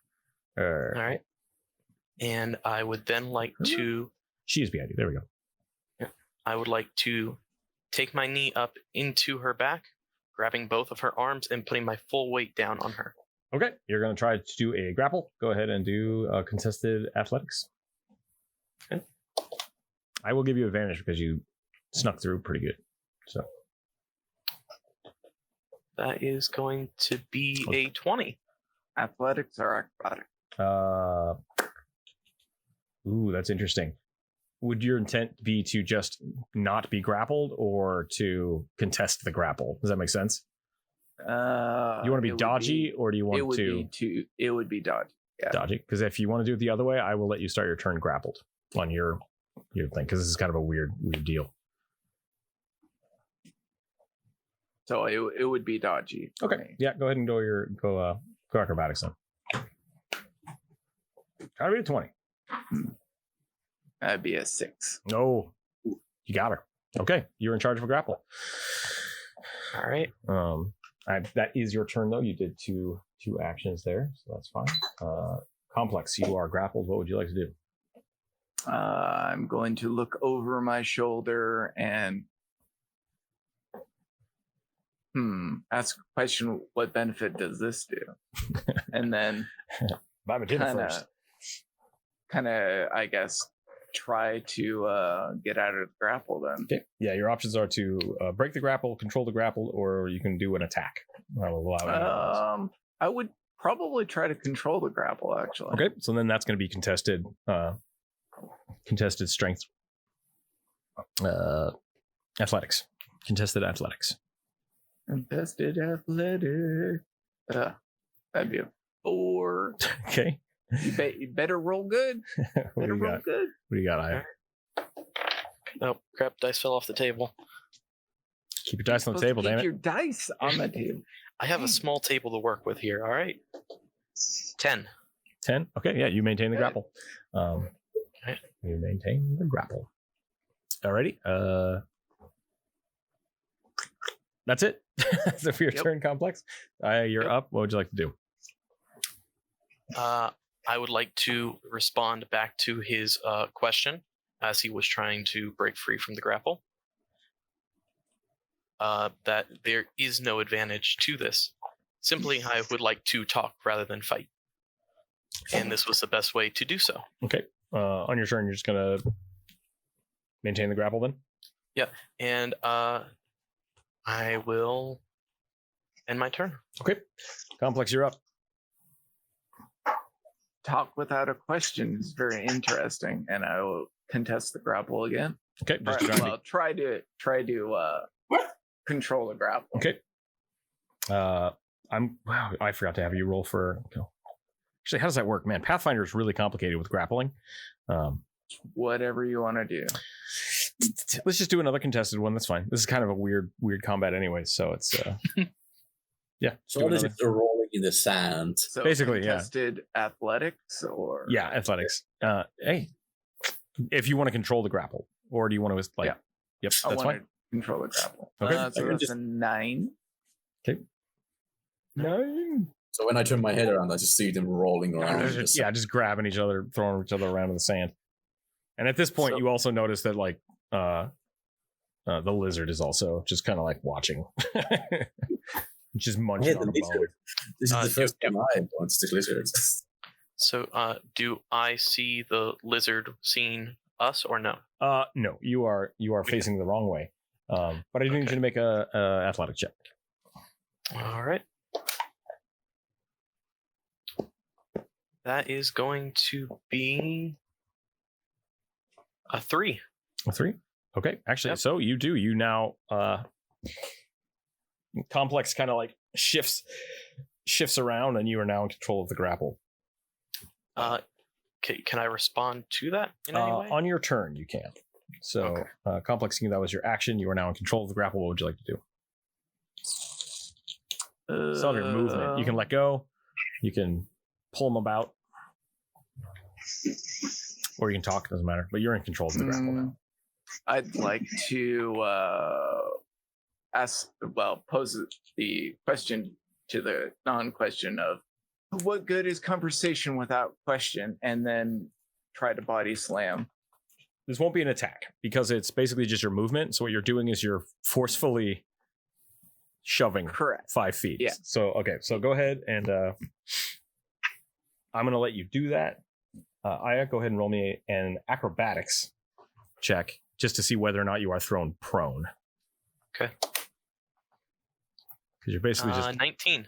Yeah, you're good. So Complex, you twist the arms around, pick up and fling, to which Aya actually does kind of a nice roll and just Okay. Get back to your feet. Got a question. Okay. While that is happening, could I try to do something? No, because it's not your turn. Now it is your turn. So it is you've made it back to your feet, and it is your call now. But during that movement, that was no, because you lost the grapple check. All right. First, I'm going to pose the question. So, what exactly are you trying to test here? And then I'm going to say that as I am backing up just a little bit. Okay. So by the way, which you guys are doing that, Garner's reaction is, what the hell are they doing? Yeah, that's totally fair. I have no idea. How far apart are you guys? 1, 2, 3, 4, 5, 6.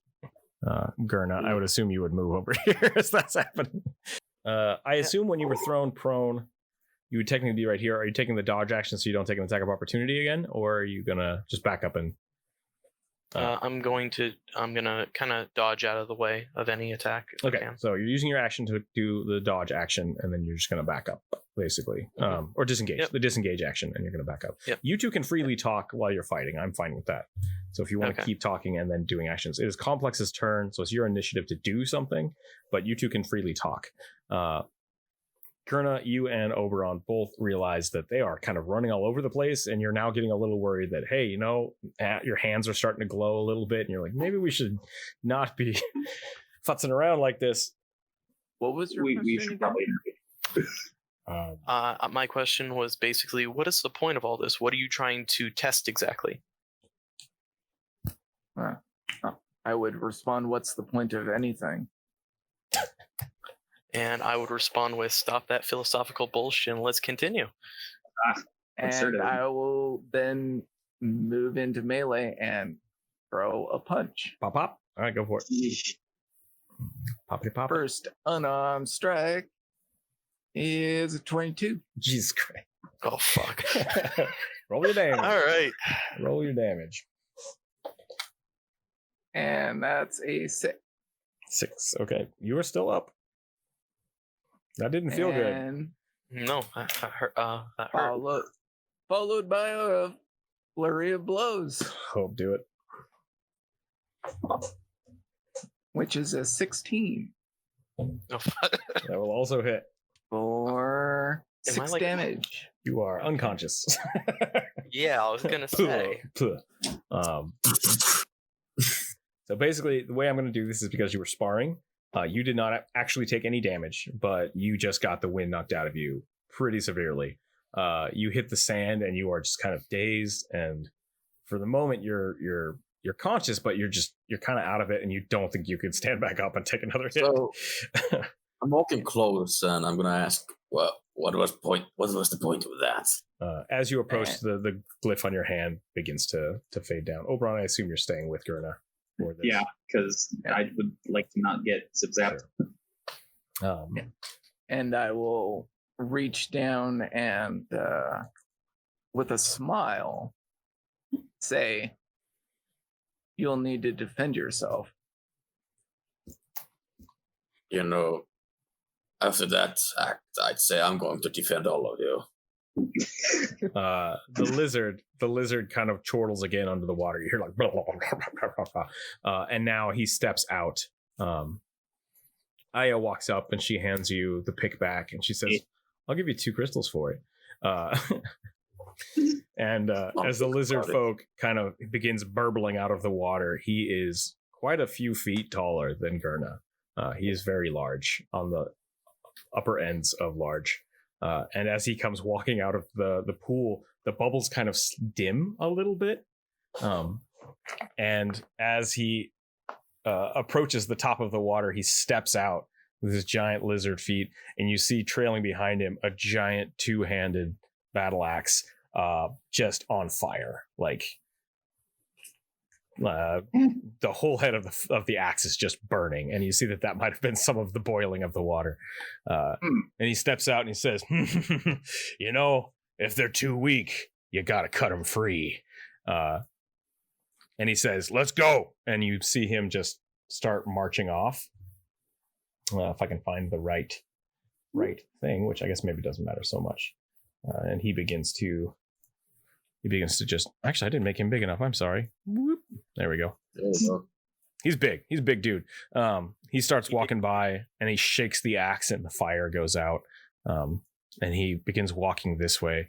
And as he walks by, he nods at Inna and throws her what remains of the haunch, which there's a little meat left on the bone. He rips off another chunk and seems to just throw it without looking, kind of at the wall over here, and it gets caught in midair. And as that happens, you now all realize that there's another man standing right here, all in black leathers, like head to toe, with a raven mask covering his face. And he just catches it out of the air, nods, and you see the lizard folk walk up, pull a crystal out of a small bag, slap it against the door, and the two of them walk in and vanish as the door closes behind them. Well, if that's a sign of anything, we should probably do the same.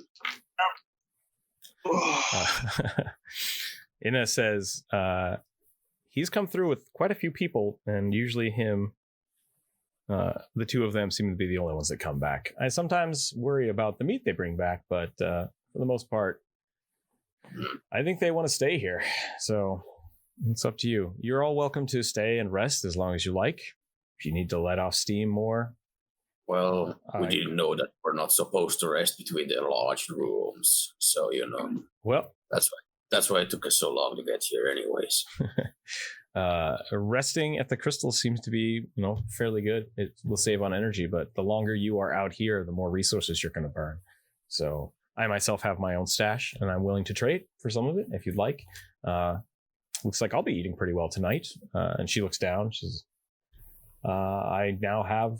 I'll trade you some crystals for that pick, or maybe more meat if you'd like.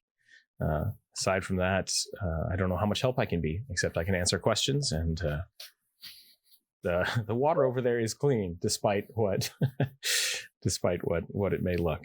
So feel free to rest, but don't stay too long. And she kind of glances over to the gentleman in the corner again. There are consequences, and she will kind of back up and let you all talk. You two hear that? Maybe we should go do one of the tests. When you say consequences, Are you asking Aya, or are you talking to the group? Aya. Okay. or, Yeah. yeah, Or Inna. I I'm can't sorry. brain. Inna. Well, she looks around and she says, "This place affects everybody differently. Some people lose their friends. Some people make friends here. A lot of the soldiers that come through, they live and die here and find glory and honor and rank. They live for it. Some people like Gorn over there, I don't think he would leave if they let him. I think he just enjoys killing drow. I think that's what he likes doing.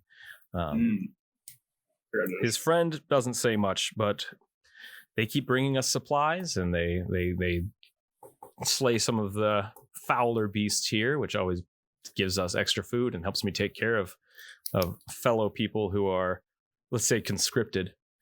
But that's how I got here. And, I thought I made my way out, but apparently I did not. We all have our choices. We all make our choices, and we all have to deal with the consequences. And she once again looks over at the gentleman in the corner. I would like to quickly point something out Sure. to the group if I can. I would like to look around this area before we move on a little bit more, as it seems we really haven't looked it over as well as I would like. Okay, you want to go check something out? Several, if I can. I would like to walk past all the doorways that we have not yet seen. Okay, how would you like to do that? So I would first like to start on the one of the right of the pool of water This and one? make my way around to the left. Okay, so as you're walking over here, is anybody going to do anything about this? I'm going to stay with the group. Do you continue walking? No. Okay. Complex, are you going to follow? As you're going to say that, I'll. This might seem a bit cruel, but I'll stop you and just say, "Let her learn." Okay. Oh no. Oberon or Complex, do you do anything about that? Wait, what is he doing? He said, "Let her learn." Okay. What are you doing, Complex? You're Do still standing in I- the sand pit. Do I know if it's going to affect us or it's just going to affect her? Do you? Roll me an in check. I would think that I do, but Roll me I an in will check. check. Just a straight Check. Yep, this is just memory because you've seen this react a few times. 20.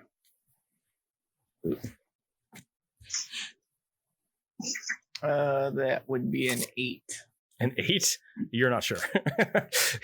You've seen this happen a few times, and you're still kind of fuzzy on, especially you, because you don't have, you haven't always seen what happens. You just heard what happens. If I'm unsure, I'm going to say, be mindful of your hand. Okay. And stay where I'm at. Just stay where you're at. Okay. As you approach the door, Aya, you would with that pretty easily notice that your hand begins to glow. Okay. The symbol on your hand begins to glow. Does the door look the same as the one that we had come out of from the smaller room? Yes. Okay. Go ahead and roll me an investigation check. Alright. 18 plus. Do I have a modifier to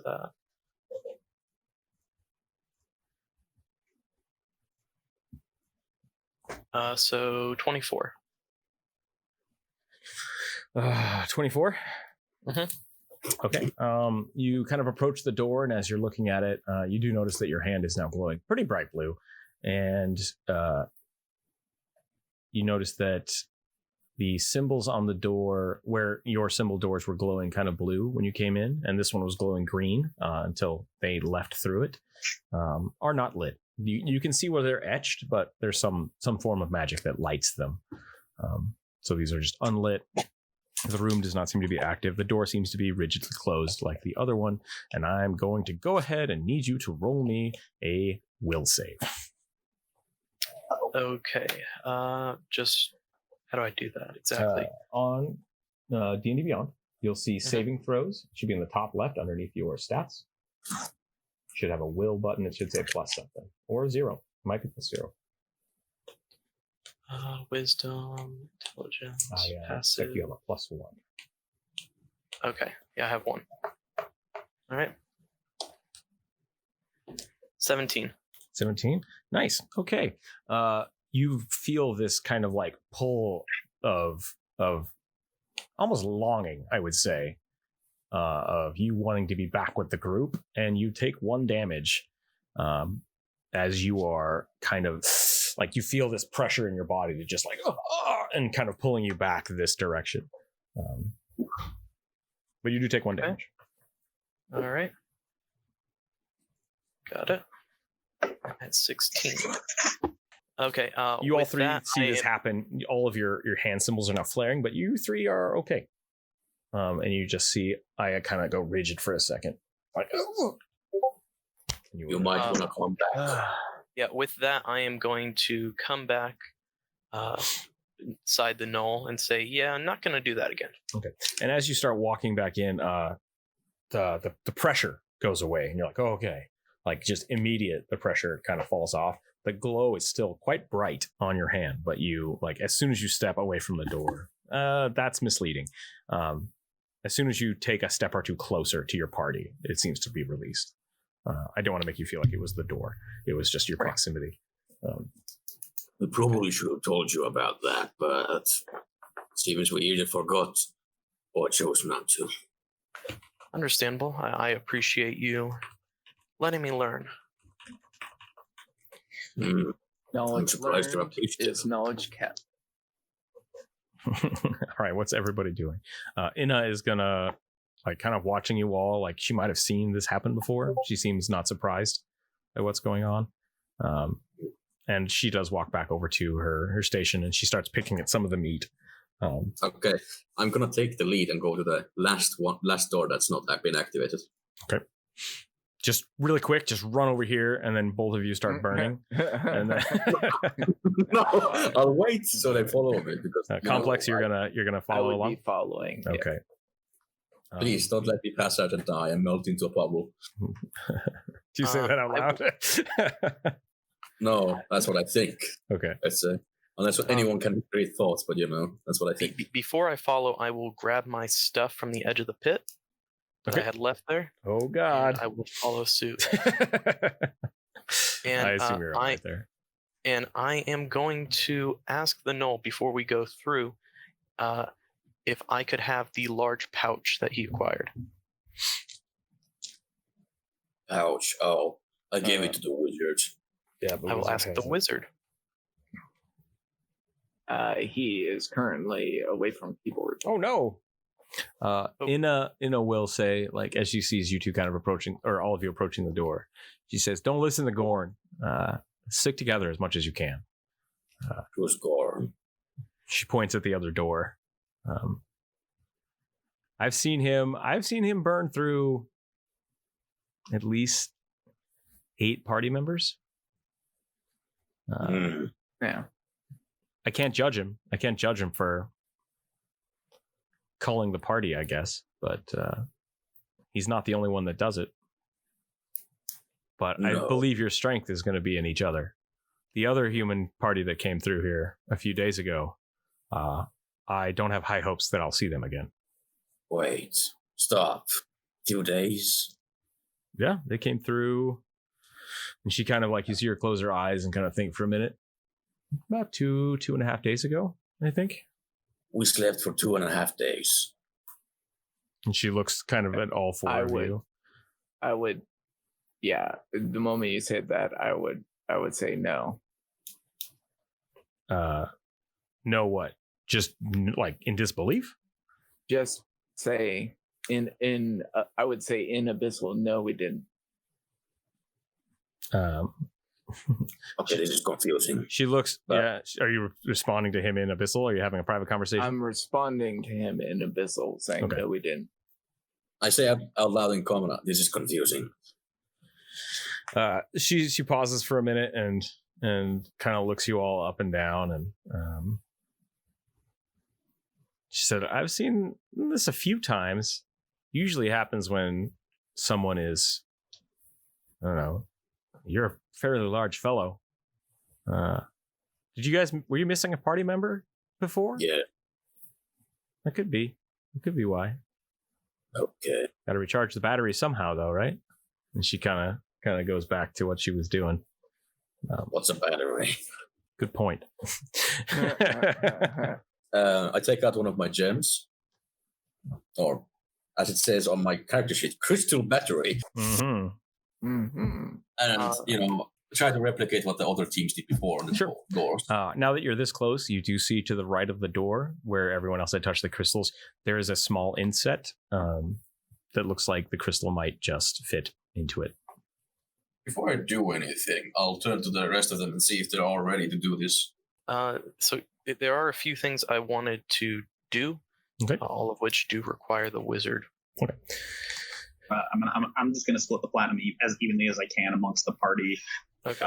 Except it is. Vernon says he didn't really want anything, so I'll just give the extra 2 platinum, 1 each to my other party members. Okay. So that's 6 for me and 7 for the other 2. Sure. So did you give the bag as well over? Yes, I'll give the bag to our. So this, sister friend. I said this was a medium-sized bag, but it's a medium-sized bag in comparison to the small pouch. So this is really it's like dice bag sized. You couldn't fit, like you picked up the blanket and the clothes. Neither of those will fit in this bag. It's a small, little, tiny coin bag. Not yet. They won't. It's big enough to hold 20 platinum. All right, so we'll take a rest in here at some point eventually. Then I'm guessing. I mean, you could, if you want to spend a day and just rest for a bit here, you're very welcome to. Ina says that, there are tables and beds Right. over here if you want to rest. Just remember, the longer you stay here, it costs something. And she kind of fans out the crystals. She showed you those items and then everybody walked away. So I don't know if you guys wanted to take a look at those first. I wanted to do something with those before I got dragged into the fight. Sure. Yeah. She's very attentive. She's attentive to you. She's here and she sees. Okay. She's waiting to see what's going on. So. Okay. I have a few notes, so I'm trying to go over them. Also, did you share the letter with anybody else, Gerna? Did it just disappear, or do I still have it? You still have it. It's just a piece of paper. And I'll give it to the wizard as well. Okay. The one person that can't read Abyssal. Yes. Yes. Words. What did they say? I'll give written you in the gist. Abyssal. You'll give him the gist. The gist basically said, I lost my map. Don't be taunted into haste. Don't be taunted into haste. I specifically have high hopes for you yet. And then there was a cautionary kobolds in the area sign on the paper as well. And the other side was signed Norse.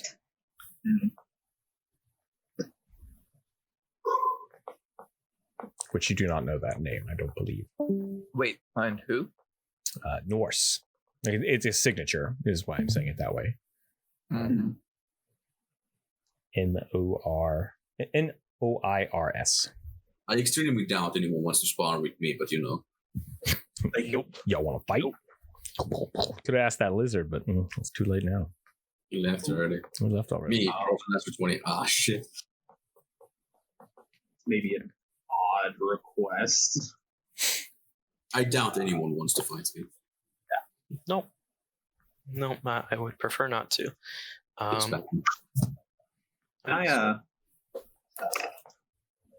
I look for a brick that may or may not be marked by our rat friend? Okay. You all want to walk around the room and do that? If you ask me, I'll do it. Yes, I would like to do that. Okay. Roll me an investigation check for whoever would like to look. Those things I'm good at. 17. 17. Yeah.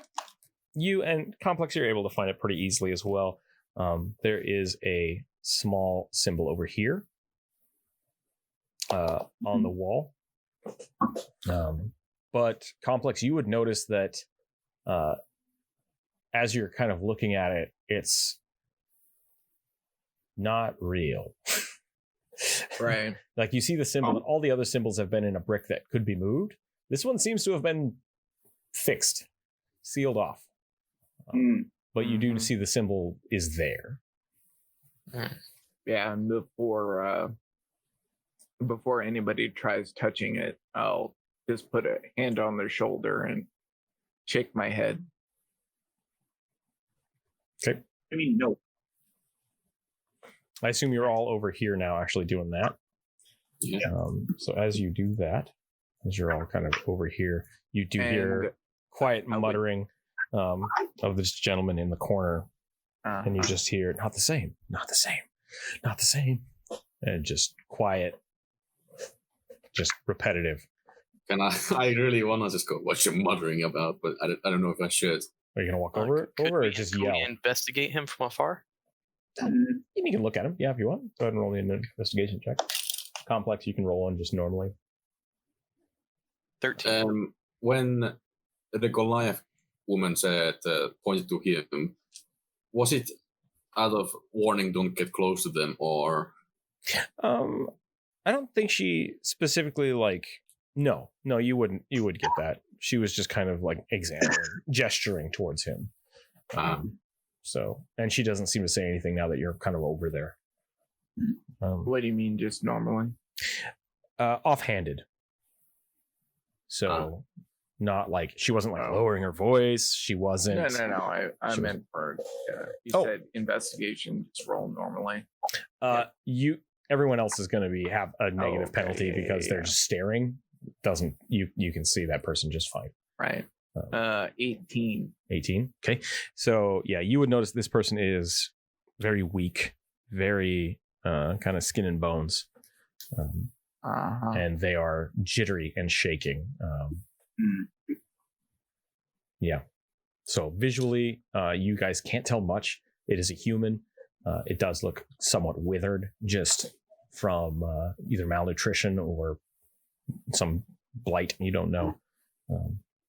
Just kind of. I really want to just walk close to him, but I don't know if I should. So do you? Yeah. Guys, I as a player, I'm asking, should I do this? Would Gurna do it? Yes. There you go. I would 100% walk up to him. It's like, Okay. What's the matter, little one? You say, "What's the matter, little one?" Yeah. Okay. Very menacingly. As you say that, the head kind of twists around real quick. Not like 360 degrees, but just like snaps to look at you. And starts muttering again. And now that he sees you, actually recoils a little bit back in the muttering. Doesn't sound like a lot of it's words. A lot of it is just like, but every so often interspersed, you hear, not the same, not the same. I was once me, but now I'm not. Same, but different. Not the same. Don't sleep. We don't exist when we sleep. And he kind of screams that at you, and then just like kind of feverishly goes back into the corner and starts not the same, not the same. Yeah, that's it. And kind of goes back into that repetition. Care to explain? Do you want to get closer and try again? Like he's actively recoiled away from you, kind of hiding, trying to hide. I mean, as much as he can in the middle of the room. or the corner of the room. There's no way. I mean, I would just mutter. Can you explain? I would sigh and grab or try to grab Gurna's shoulder and push Gurna back. So you're gonna walk up as well. Yeah. I will do the same. Okay, so you both The other walk up. shoulder. As you both walk up and approach, We all die. you all die.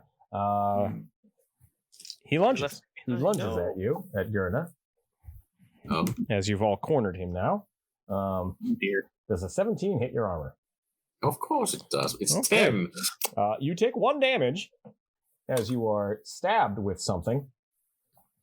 There goes my temporary HP, one of them at least. And he yells, "Crystals, give them to me!" And now he's just like on your face. I will just and just knock him unconscious. Okay, great. My- All 3 of you roll me a perception check. I am over there, right? Yeah. Yeah, both of you can. Sorry. Except I- me. My I character moved- wasn't I on moved there on Oberon the screen, instead so I of, wanted to make sure. That's my bad. I'm guessing I don't make a perception check. Yeah, you can. Oh, 15. 13. 13. And do I have 17. a modifier for that? You should. Let's take a I'm look. looking. I hate this. I need to you figure do. out D&D. You have a +1. All right, so 16 then. Sure. Okay. You all notice now that there is one of the crystals stuck in Gurna's gut. It's not deep, but it's enough that it's like jammed in there. Go ahead and roll for damage. And I'm giving you an insta crit because this guy cannot defend himself. He is helpless. I'm intending to knock him unconscious, but Yeah, no, I'm saying you're getting an insta crit because he's not well. he's how not do you well. do unarmed damage? It should be 1 plus your strength unless you're using a claw attack. I don't have a claw attack. Then it's just apparently. 1 plus your strength modifier and then times it by 2. The entire thing too. Yeah. 14 damage. He's out. I'm just Yep. And then okay, he's out. Okay, I'd like to do 2 things. Sure. I would first like to search the unconscious man. You find wrapped up in his hands as he's now curled up around his hands, unconscious. You find the how many crystals did you have on you, Gurna? 5. Well, he's got 4 crystals in his hands. I will How do you take take the crystals, and I will toss 1 to each of my party members and keep 1 for myself. Gurna, you have no crystals. And my crystals got stolen by my party members. How You got nice. the one. Wait, those are yours, and I'll toss them back. I was unaware of that. I will toss them back. Yeah, no, I'm not gonna tell you. You're gonna share it with the party. I'm gonna take 1 out of my gut. That's the last of your remaining crystals. It Yes. seems like he lunged at you and tried to take them and accidentally stabbed you. Oh, okay. I was under the impression that he had the crystals and he didn't take them from. Okay. Well, He did. it's already shared with the party. Too late. I only have 2 crystals now. Excellent. I'm completely fine with this. Yes. Okay. Sorry. Sorry, he rolled a really good sleight of hand to try to steal those. But yeah. Shanky shank. Anyways, But then I just you clonked him. Yep. You clonked him right out. And as that's happening, Inna is now kind of running over to see what's going on. Okay. While I'm searching him, does he have any weapons or a coat? He does not. He is wearing very, very unkept leather. He appeared to have a blanket that may have come from the same stash he was kind of sitting on, huddling towards. And as Inna runs over, she kind of like pushes you off. You feel very like it was an unconscious dude. You just checked him over pretty thoroughly. He did not seem to have anything of importance. And she runs over and she's like, "Oh, jeez," and she starts like wrapping him up again. She says, "Are you all right? Is he okay? Did he take anything from you?" And she looks and sees that you have like this little tiny poke in your stomach, and you're like, eh. She says, "He's been here for 2 weeks and he refuses to go back into one of the rooms. I'm not sure how long he's going to last." I've been trying to give him crystals when I can, but I need them as well. She starts looking. Maybe I could give him some of the food, I guess, but you could just end his suffering. that's not for me to do. You sure? That's I've made my choices, and my choice is to be here and help as much as I can, and that's what I'm going to do. If he refuses to fight, I can't blame him for that. If he refuses to live, I also can't. I can't stop that as well. But it will not be my choice, and I will do what I can. I remember. So, and she does. She walks over and she pulls a crystal out of one of her bags and kind of holds it against him, and you see him kind of and kind of ease. Even though he's unconscious, he does seem to he stops shaking a little bit, and he just kind of fades back into slumber. She stands up. She's just like, this place, it chews people up, and that's all there is to it. And I see. It's a damn shame. The other humans that came before us. Mm-hmm. I remember them being like, what were their fucking names again? Oh god. I had them talking to Devon. Or is it Devon? Maybe it was Devon. One of them had this enchanted sword. Ah, no. Are you talking Miriam? about Hobbs? I remember Miriam, and she kind of flexes. It's like, it's always good to see another Goliath running through here. She had the sword last time I saw. She seemed to be in control of the party. Two of her members, though, seemed very disheartened, and like I said, I don't. And she looks down, and she seems kind of concerned, looking at. That might be my fault. The human on the floor, and she says, some people just aren't meant for this. It's the downside to the conscription process is you're all here for fodder. You're here to strengthen the ranks. You're not meant to survive. And then you see her kind of contemplating and rubbing the back of her hand where you don't see a symbol on her hand. But it's like you can see her kind of like almost phantom pains thinking about it. Yeah. All right.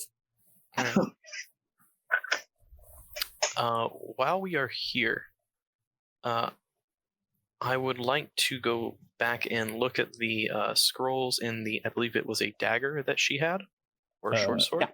Yeah. She says, "Sure, follow. Come with me.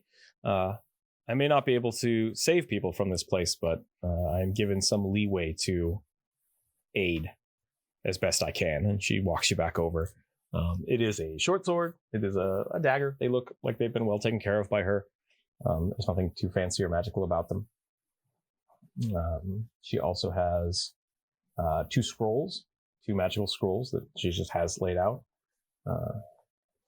She says, if you have any broken weapons, I can repair them for you. It's going to cost some crystals, though. Everything here comes with a cost. I can't just give you anything for free. Unfortunately, I'm here to protect and maintain the best of the best. And if you can't fend for yourselves, I am to let the process run its course. And she kind of looks over guiltily towards the corner again. But I'm given some. I want to insight check that. Go ahead. Roll me an insight.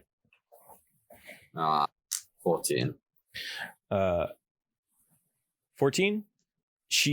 I would say from that, she feels guilty that she can't help more, especially seeing her that she gave him a crystal. Maybe she wasn't supposed to do that. Man. It seems like she generally wants to help people, and if it seems like she is in some state can't or has limitations.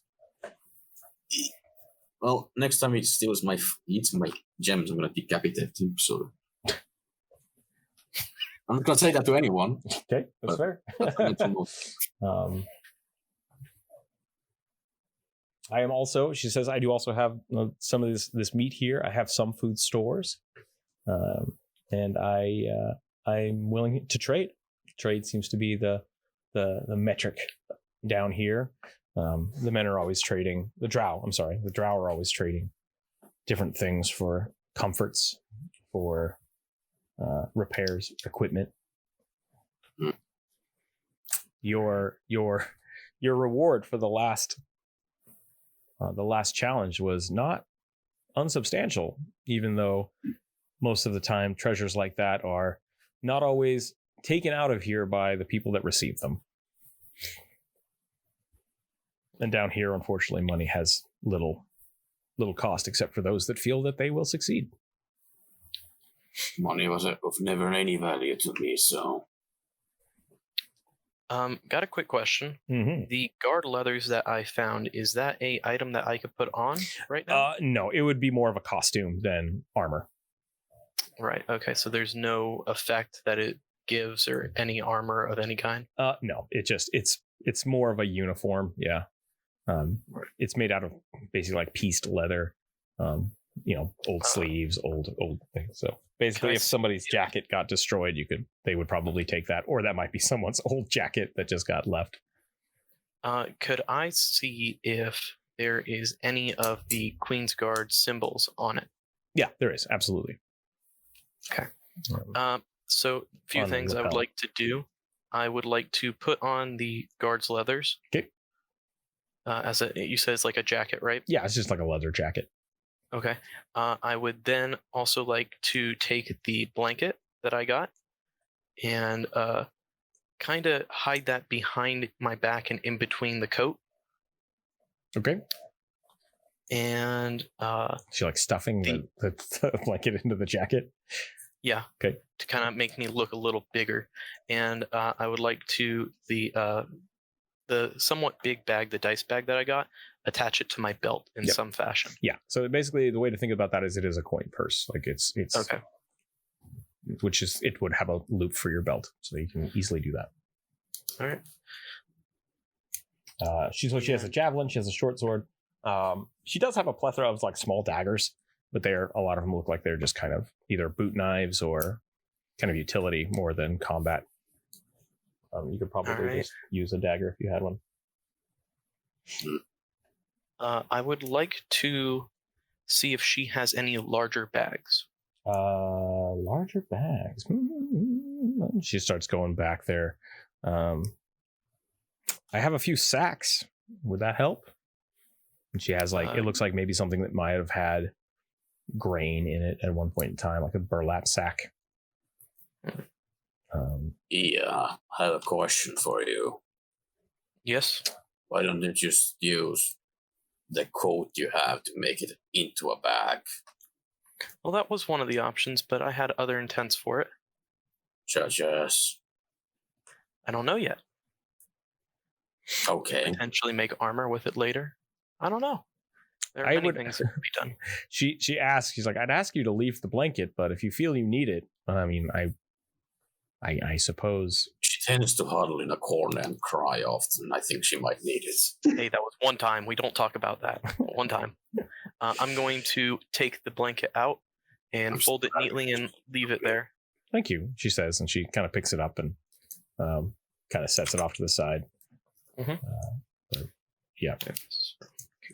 You know, now that I thought about it, any other gnolls been through here recently? Gnolls? No, you are quite the specimen, she says. We've seen a few. She kind of looks like maybe she shouldn't have said something. Specimen?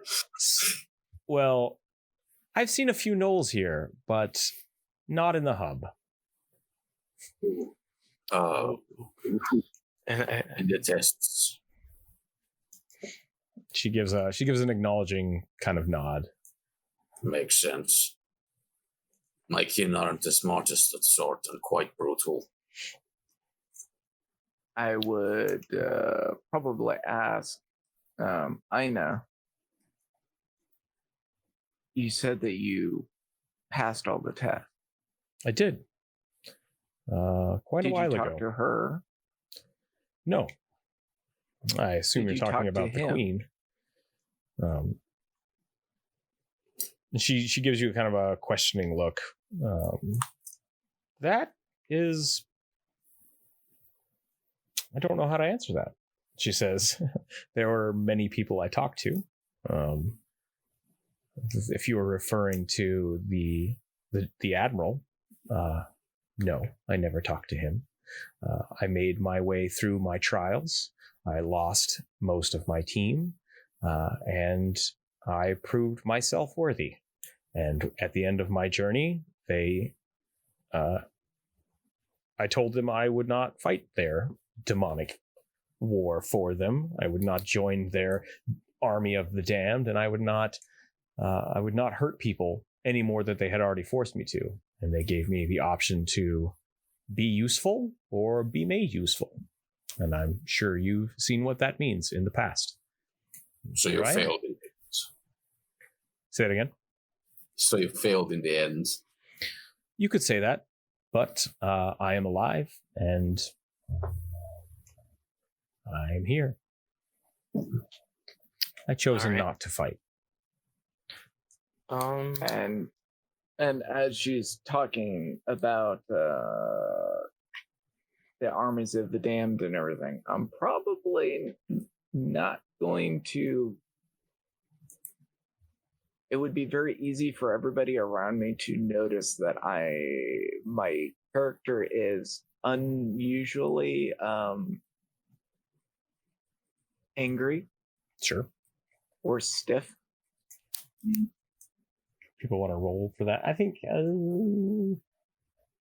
unless you're openly doing it, I don't know if anybody would notice. It would not be something that I am conscious of doing. So take that for whatever it is. See who's got Yeah, I'm the gonna best. roll for that. Go for The it. immediate question today is, what's the pool for? Cleanliness, relaxation, recovery. That's what this room is. This is the hub. This is where everybody comes through between their challenges.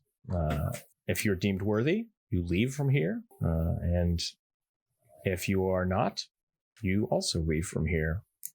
Does the water clean itself? I doubt if I would use it. Oh It would yes. stay- And she points at the brazier. The brazier keeps it fairly sanitary. It's not unpleasant. All right, I'll take your word for it. And but then I remembered, since I want to head to there, but all of my team, he's not going to follow me. You walk can't about be here and you stop and you're like, oh, I don't know. I kind of like slump. I'm like, shit. And yeah, Go ahead.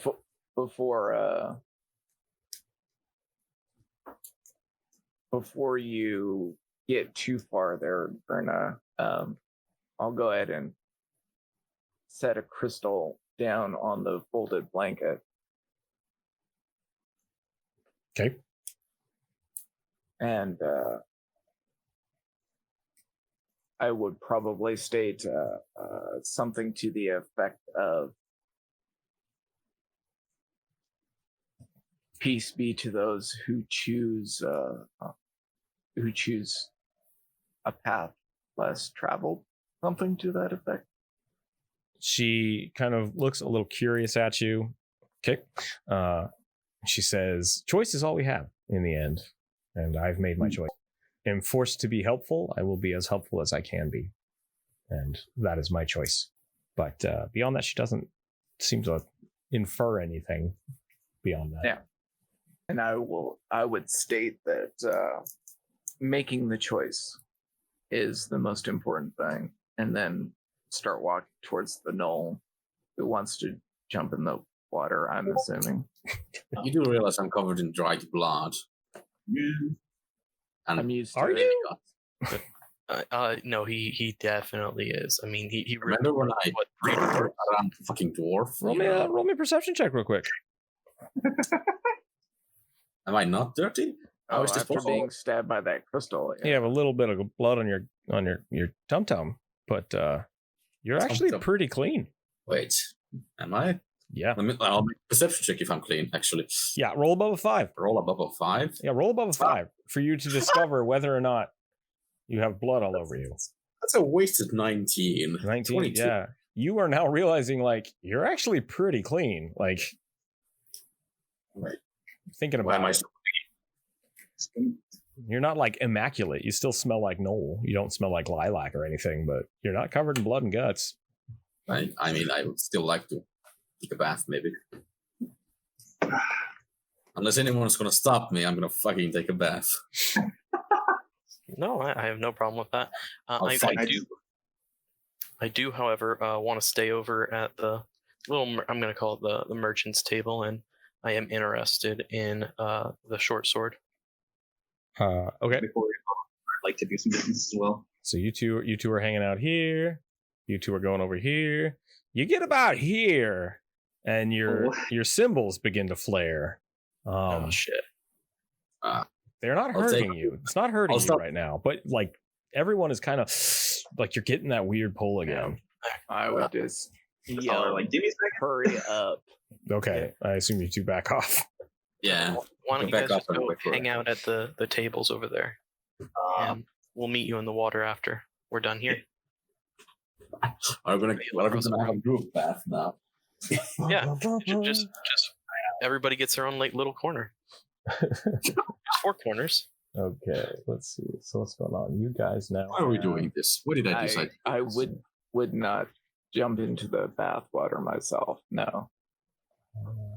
You just watch me Would take you a. though? Would Nope, you I not? wouldn't even Are you watch sure? I would just sit down by the fire okay. and start meditating. Gotcha. Um, So go ahead. You want to buy the short sword? Yes, and I also want to ask her if she has any glasses or empty vials. She kind of turns around and goes back in here, starts digging around, comes back out. She has a few jars. They're not specifically like vials, but she's like, these can work. She sets them down. Bigger or smaller than a fist? About that size. These Okay. look like they may have had oil in them at one point in time, like they're oil flasks. Mhm. They're not. And how many are there? 3. Okay. I would like to get all 3 of those glasses and the short sword. How much would that be? Well, a short sword, 5 crystals, and the glasses I can part with those. Those should be fine. Okay. I will take the glasses, look at how many crystals I have, and say shit, because I only got 4. I will take the 3 glasses, and then I will ask if she has any daggers. She does. She pull out a dagger. She says, "I'm gonna have to take another crystal from you for that, though." Just 1 crystal for it? Yeah. Okay. I will go ahead and give up 1 crystal for the dagger. Okay. Who's keeping track of crystals right now? Everyone has their own. I am keeping track of my own crystals as of right now. I have 3. Okay. Twice. Yeah, I'm keeping track of my own crystals. Okay. But I do know overall how many we had, You tell me that number because I've lost it. because we had 7 I at found the it. very beginning, and then 1 was used to sharpen the sword, and then we got a pouch of 8. Yeah. So forth. And then you just spent 1, so you're done. Yeah, and I just spent 1. Yeah. Okay. I am then going to ask the wizard to look over those 2 scrolls that are in front of us. I assume. Sure. I'm not going to make you roll for these. These are something you Thank would you. know. I thought he'd have some kind of more knowledge of it than I would. That's why I was asking him. So this is I don't have Oh shoot! You say you don't have knowledge arcana? You don't have proficiency with it. Oh, well, I do. Well, then I'll just roll for him. No, it's Okay. fine. These are actually Okay. spells you should know. Yeah. I mean, just you're a wizard, you'd be able to read these and you know what they are. So Yeah. they are a scroll of false life and a scroll of Mhm. alarm. Ooh. Both of these are quite useful. And I see a lot of the drow initiates using them.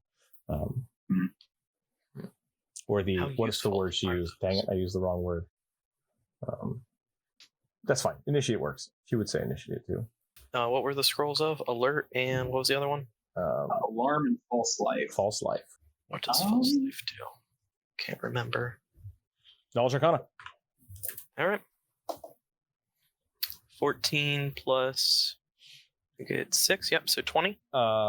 In game, it basically grants you extra vitality, false life, if you will, and mechanically, it gives you bonus hit points or temporary hit points. Okay. It is a level 1 spell. These are pretty rare. I don't get too many of these. These get used quite often, unless someone brings them to me or is pulled directly from a spell book. And she gestures back. And you do see she does have she has what looks like used kits. So like you see a torn up spell book that might have some paper there that you might be able to use, like a broken wand. There's all kinds of little like belts and bobs there, but it looks like she's using them or organizing them or cleaning them at the moment. Okay. But I might have to have a look at those. but yeah. Well, I mean, it doesn't look like there's any full spell books. She's saying like these came out of somebody's spell book is where she got them from. Yeah. But if you need to learn a spell, she might be able to help you with that. But I don't see these too often, even though I know they are widely used among the ranks. The alarm spell is less uncommon, more common. I could probably get rid of that for 6 crystals. In the false life, I would need at least 10 crystals for that. Oh boy. Yeah, that's a little expensive. How many crystals do you have, Wizard? 5. We could potentially put ours together. I feel like this would be more useful for you, per se, but I don't know how useful it would truly be overall.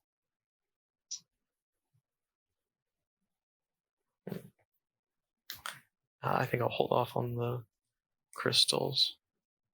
Remember, each of these crystals is a day. A day that you have to stay away from these rooms. Yeah. I Okay. think I'm going to. She says she's making sure like I understand that these are not cheap, but these are a finite commodity. I may never see this again in my lifetime. So be warned. Don't trade these lightly. Do not throw these away. These are, and she picks up the crystal, and once again she holds the one that. Oh yeah, did you leave that on the blanket? Yes. Okay, so that's actually one more crystal down. She picks up that one and holds it and looks over at the gentleman in the corner again, and she says, "These are the most precious thing we have down here." Yeah.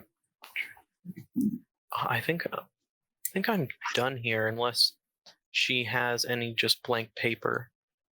Yeah. She kind of goes over and rummages around and pulls out what looks like someone's old journal. Okay. She says, "I can probably part with some of this." Does that have a cost to it? No, she'll give you some of the pages. If you just want just paper journal, or do you want like special mage paper? No, I just want a paper blank journal. She's Is what I fine was with hoping parting to it get. with you. Like those little scraps, she'll give to you. Okay.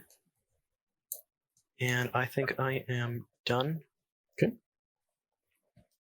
This is an odd request, but I'm going to try it anyway. I'm going to ask if she has a dulcimer. She laughs in your face. Yeah, I figured as much. A loud, hearty laugh. And she kind of like opens her arms and she's like, "I do. I have one hidden under the desk right here in front of me. Wait, what? But I'll never let you see it."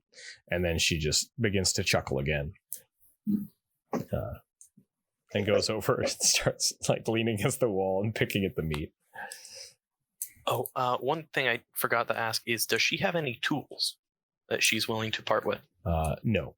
She'll be very frank with that. She does have her tools, like she does have like a toolbox, but she's not willing to part with them.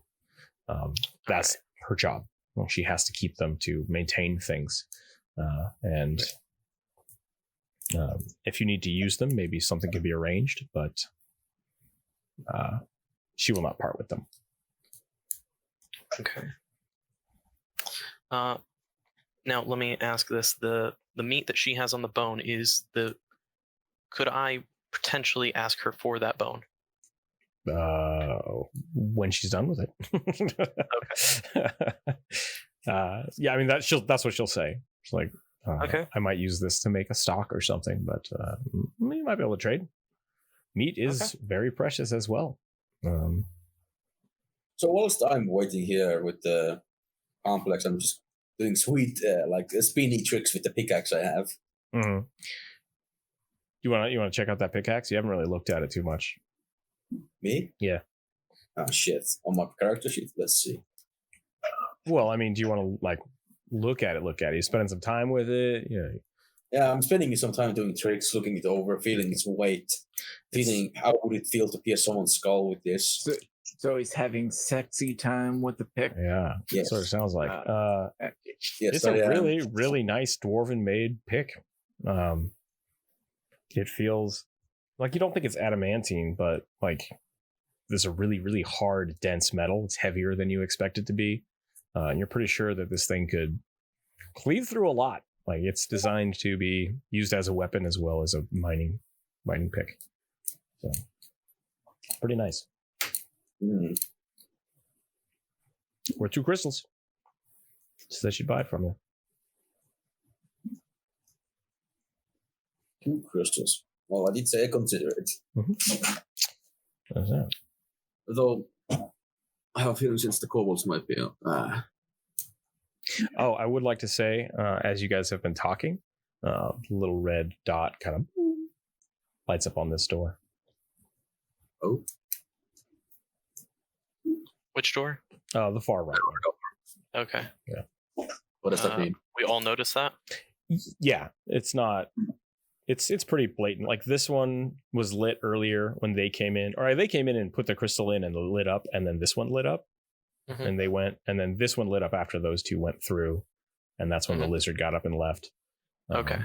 This one is now. So that's basically like saying the room is ready. We could go now. You could infer that. Okay.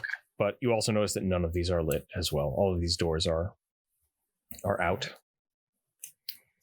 All right. I am going to ask the wizard if he is done browsing. And as I do that, I am going to take the dagger and hide it in my boot. Okay. I've been browsing.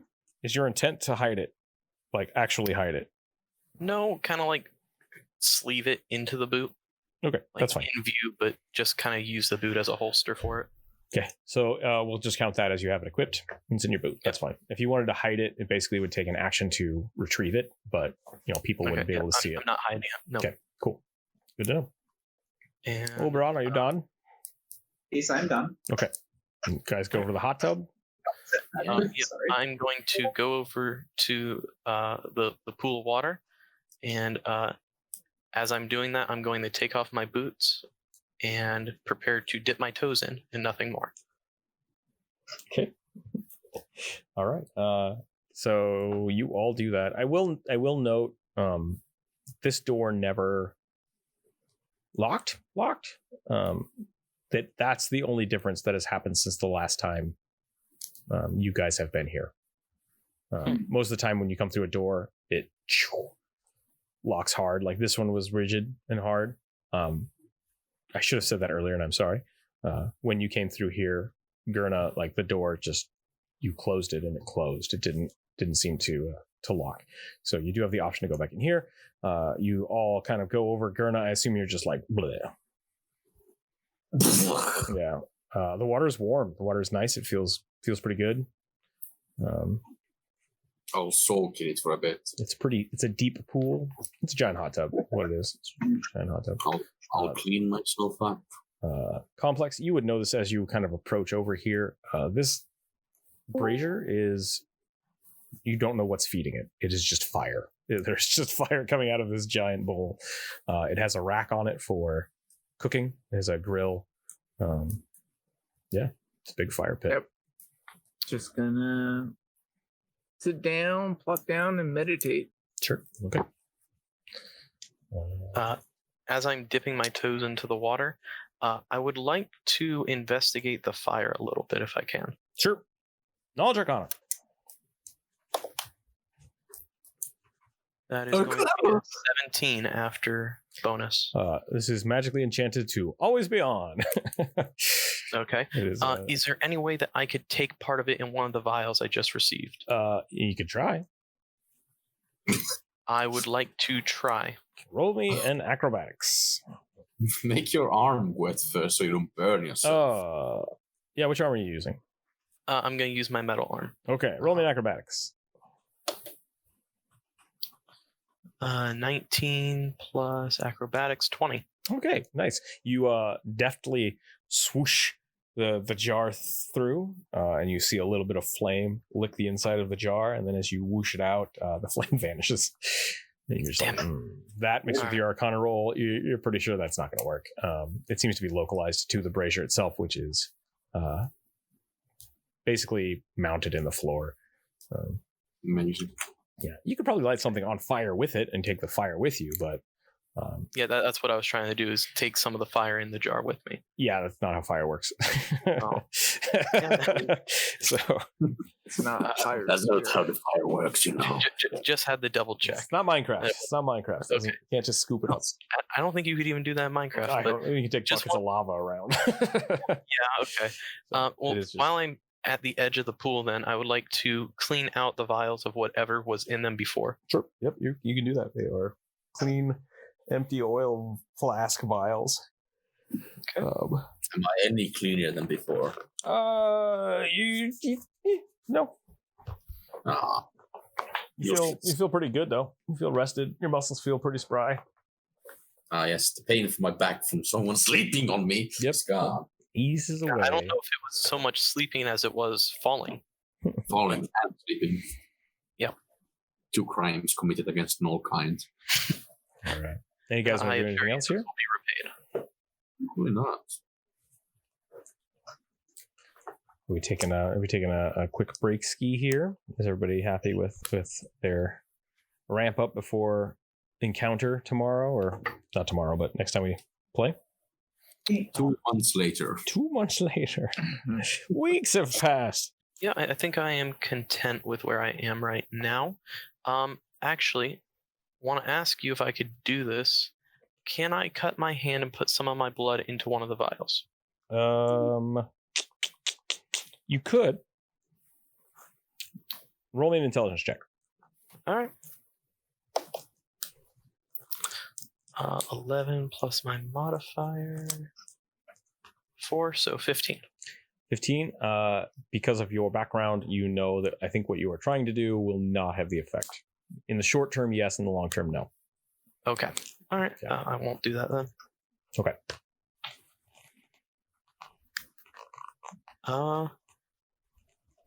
Yeah, I think I'm content with that. There are a few things I will want to make in between.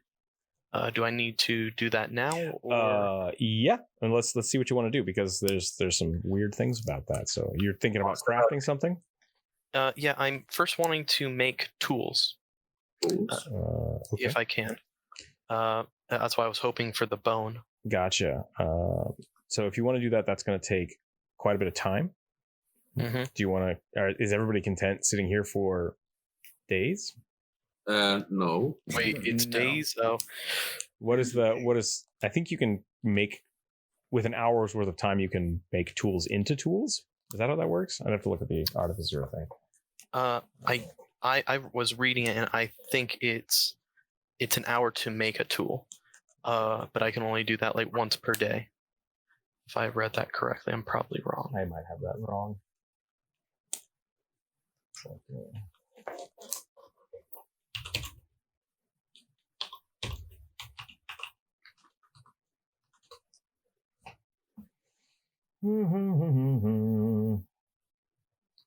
It costs gold. So let's go buy it though.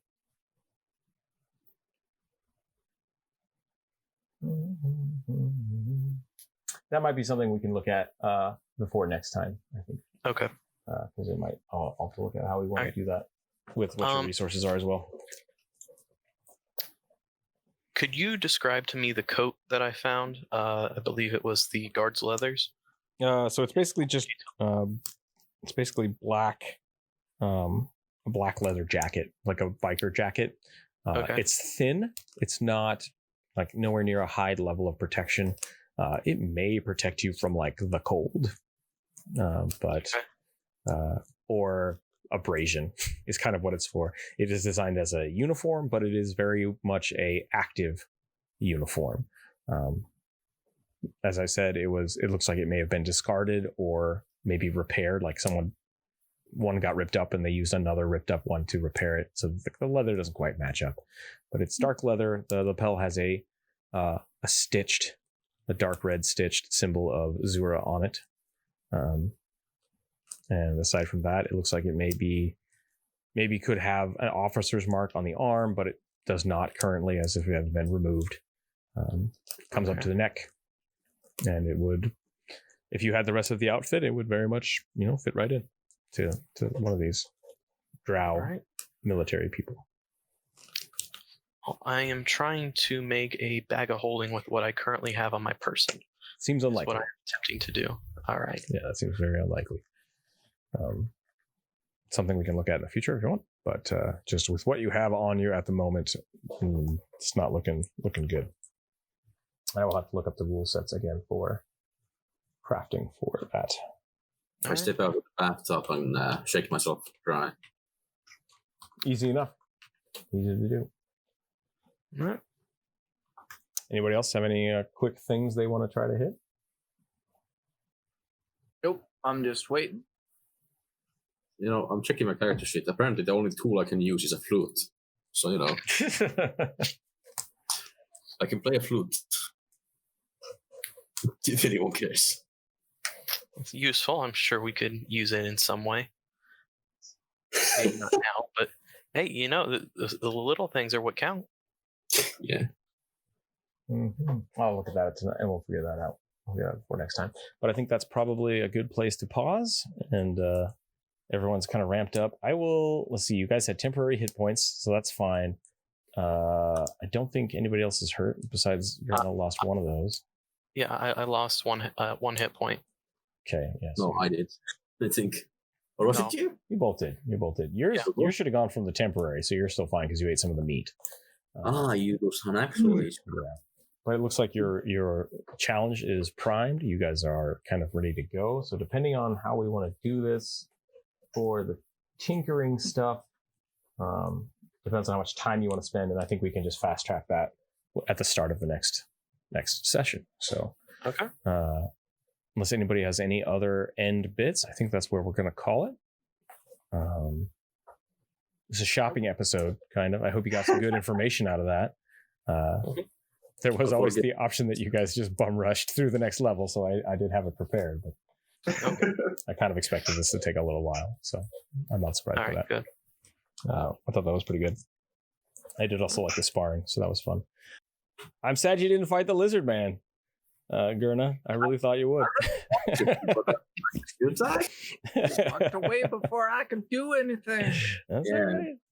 My people like to move in this world. You gotta get in there and say stuff. But I was in the middle of fighting somebody. I wasn't gonna fight another person. Could have been a team battle. Who knows? No, I think everybody did great. That was a good job. It was a good introduction. We got the new character in without too much bloodshed, which was great. So that's good.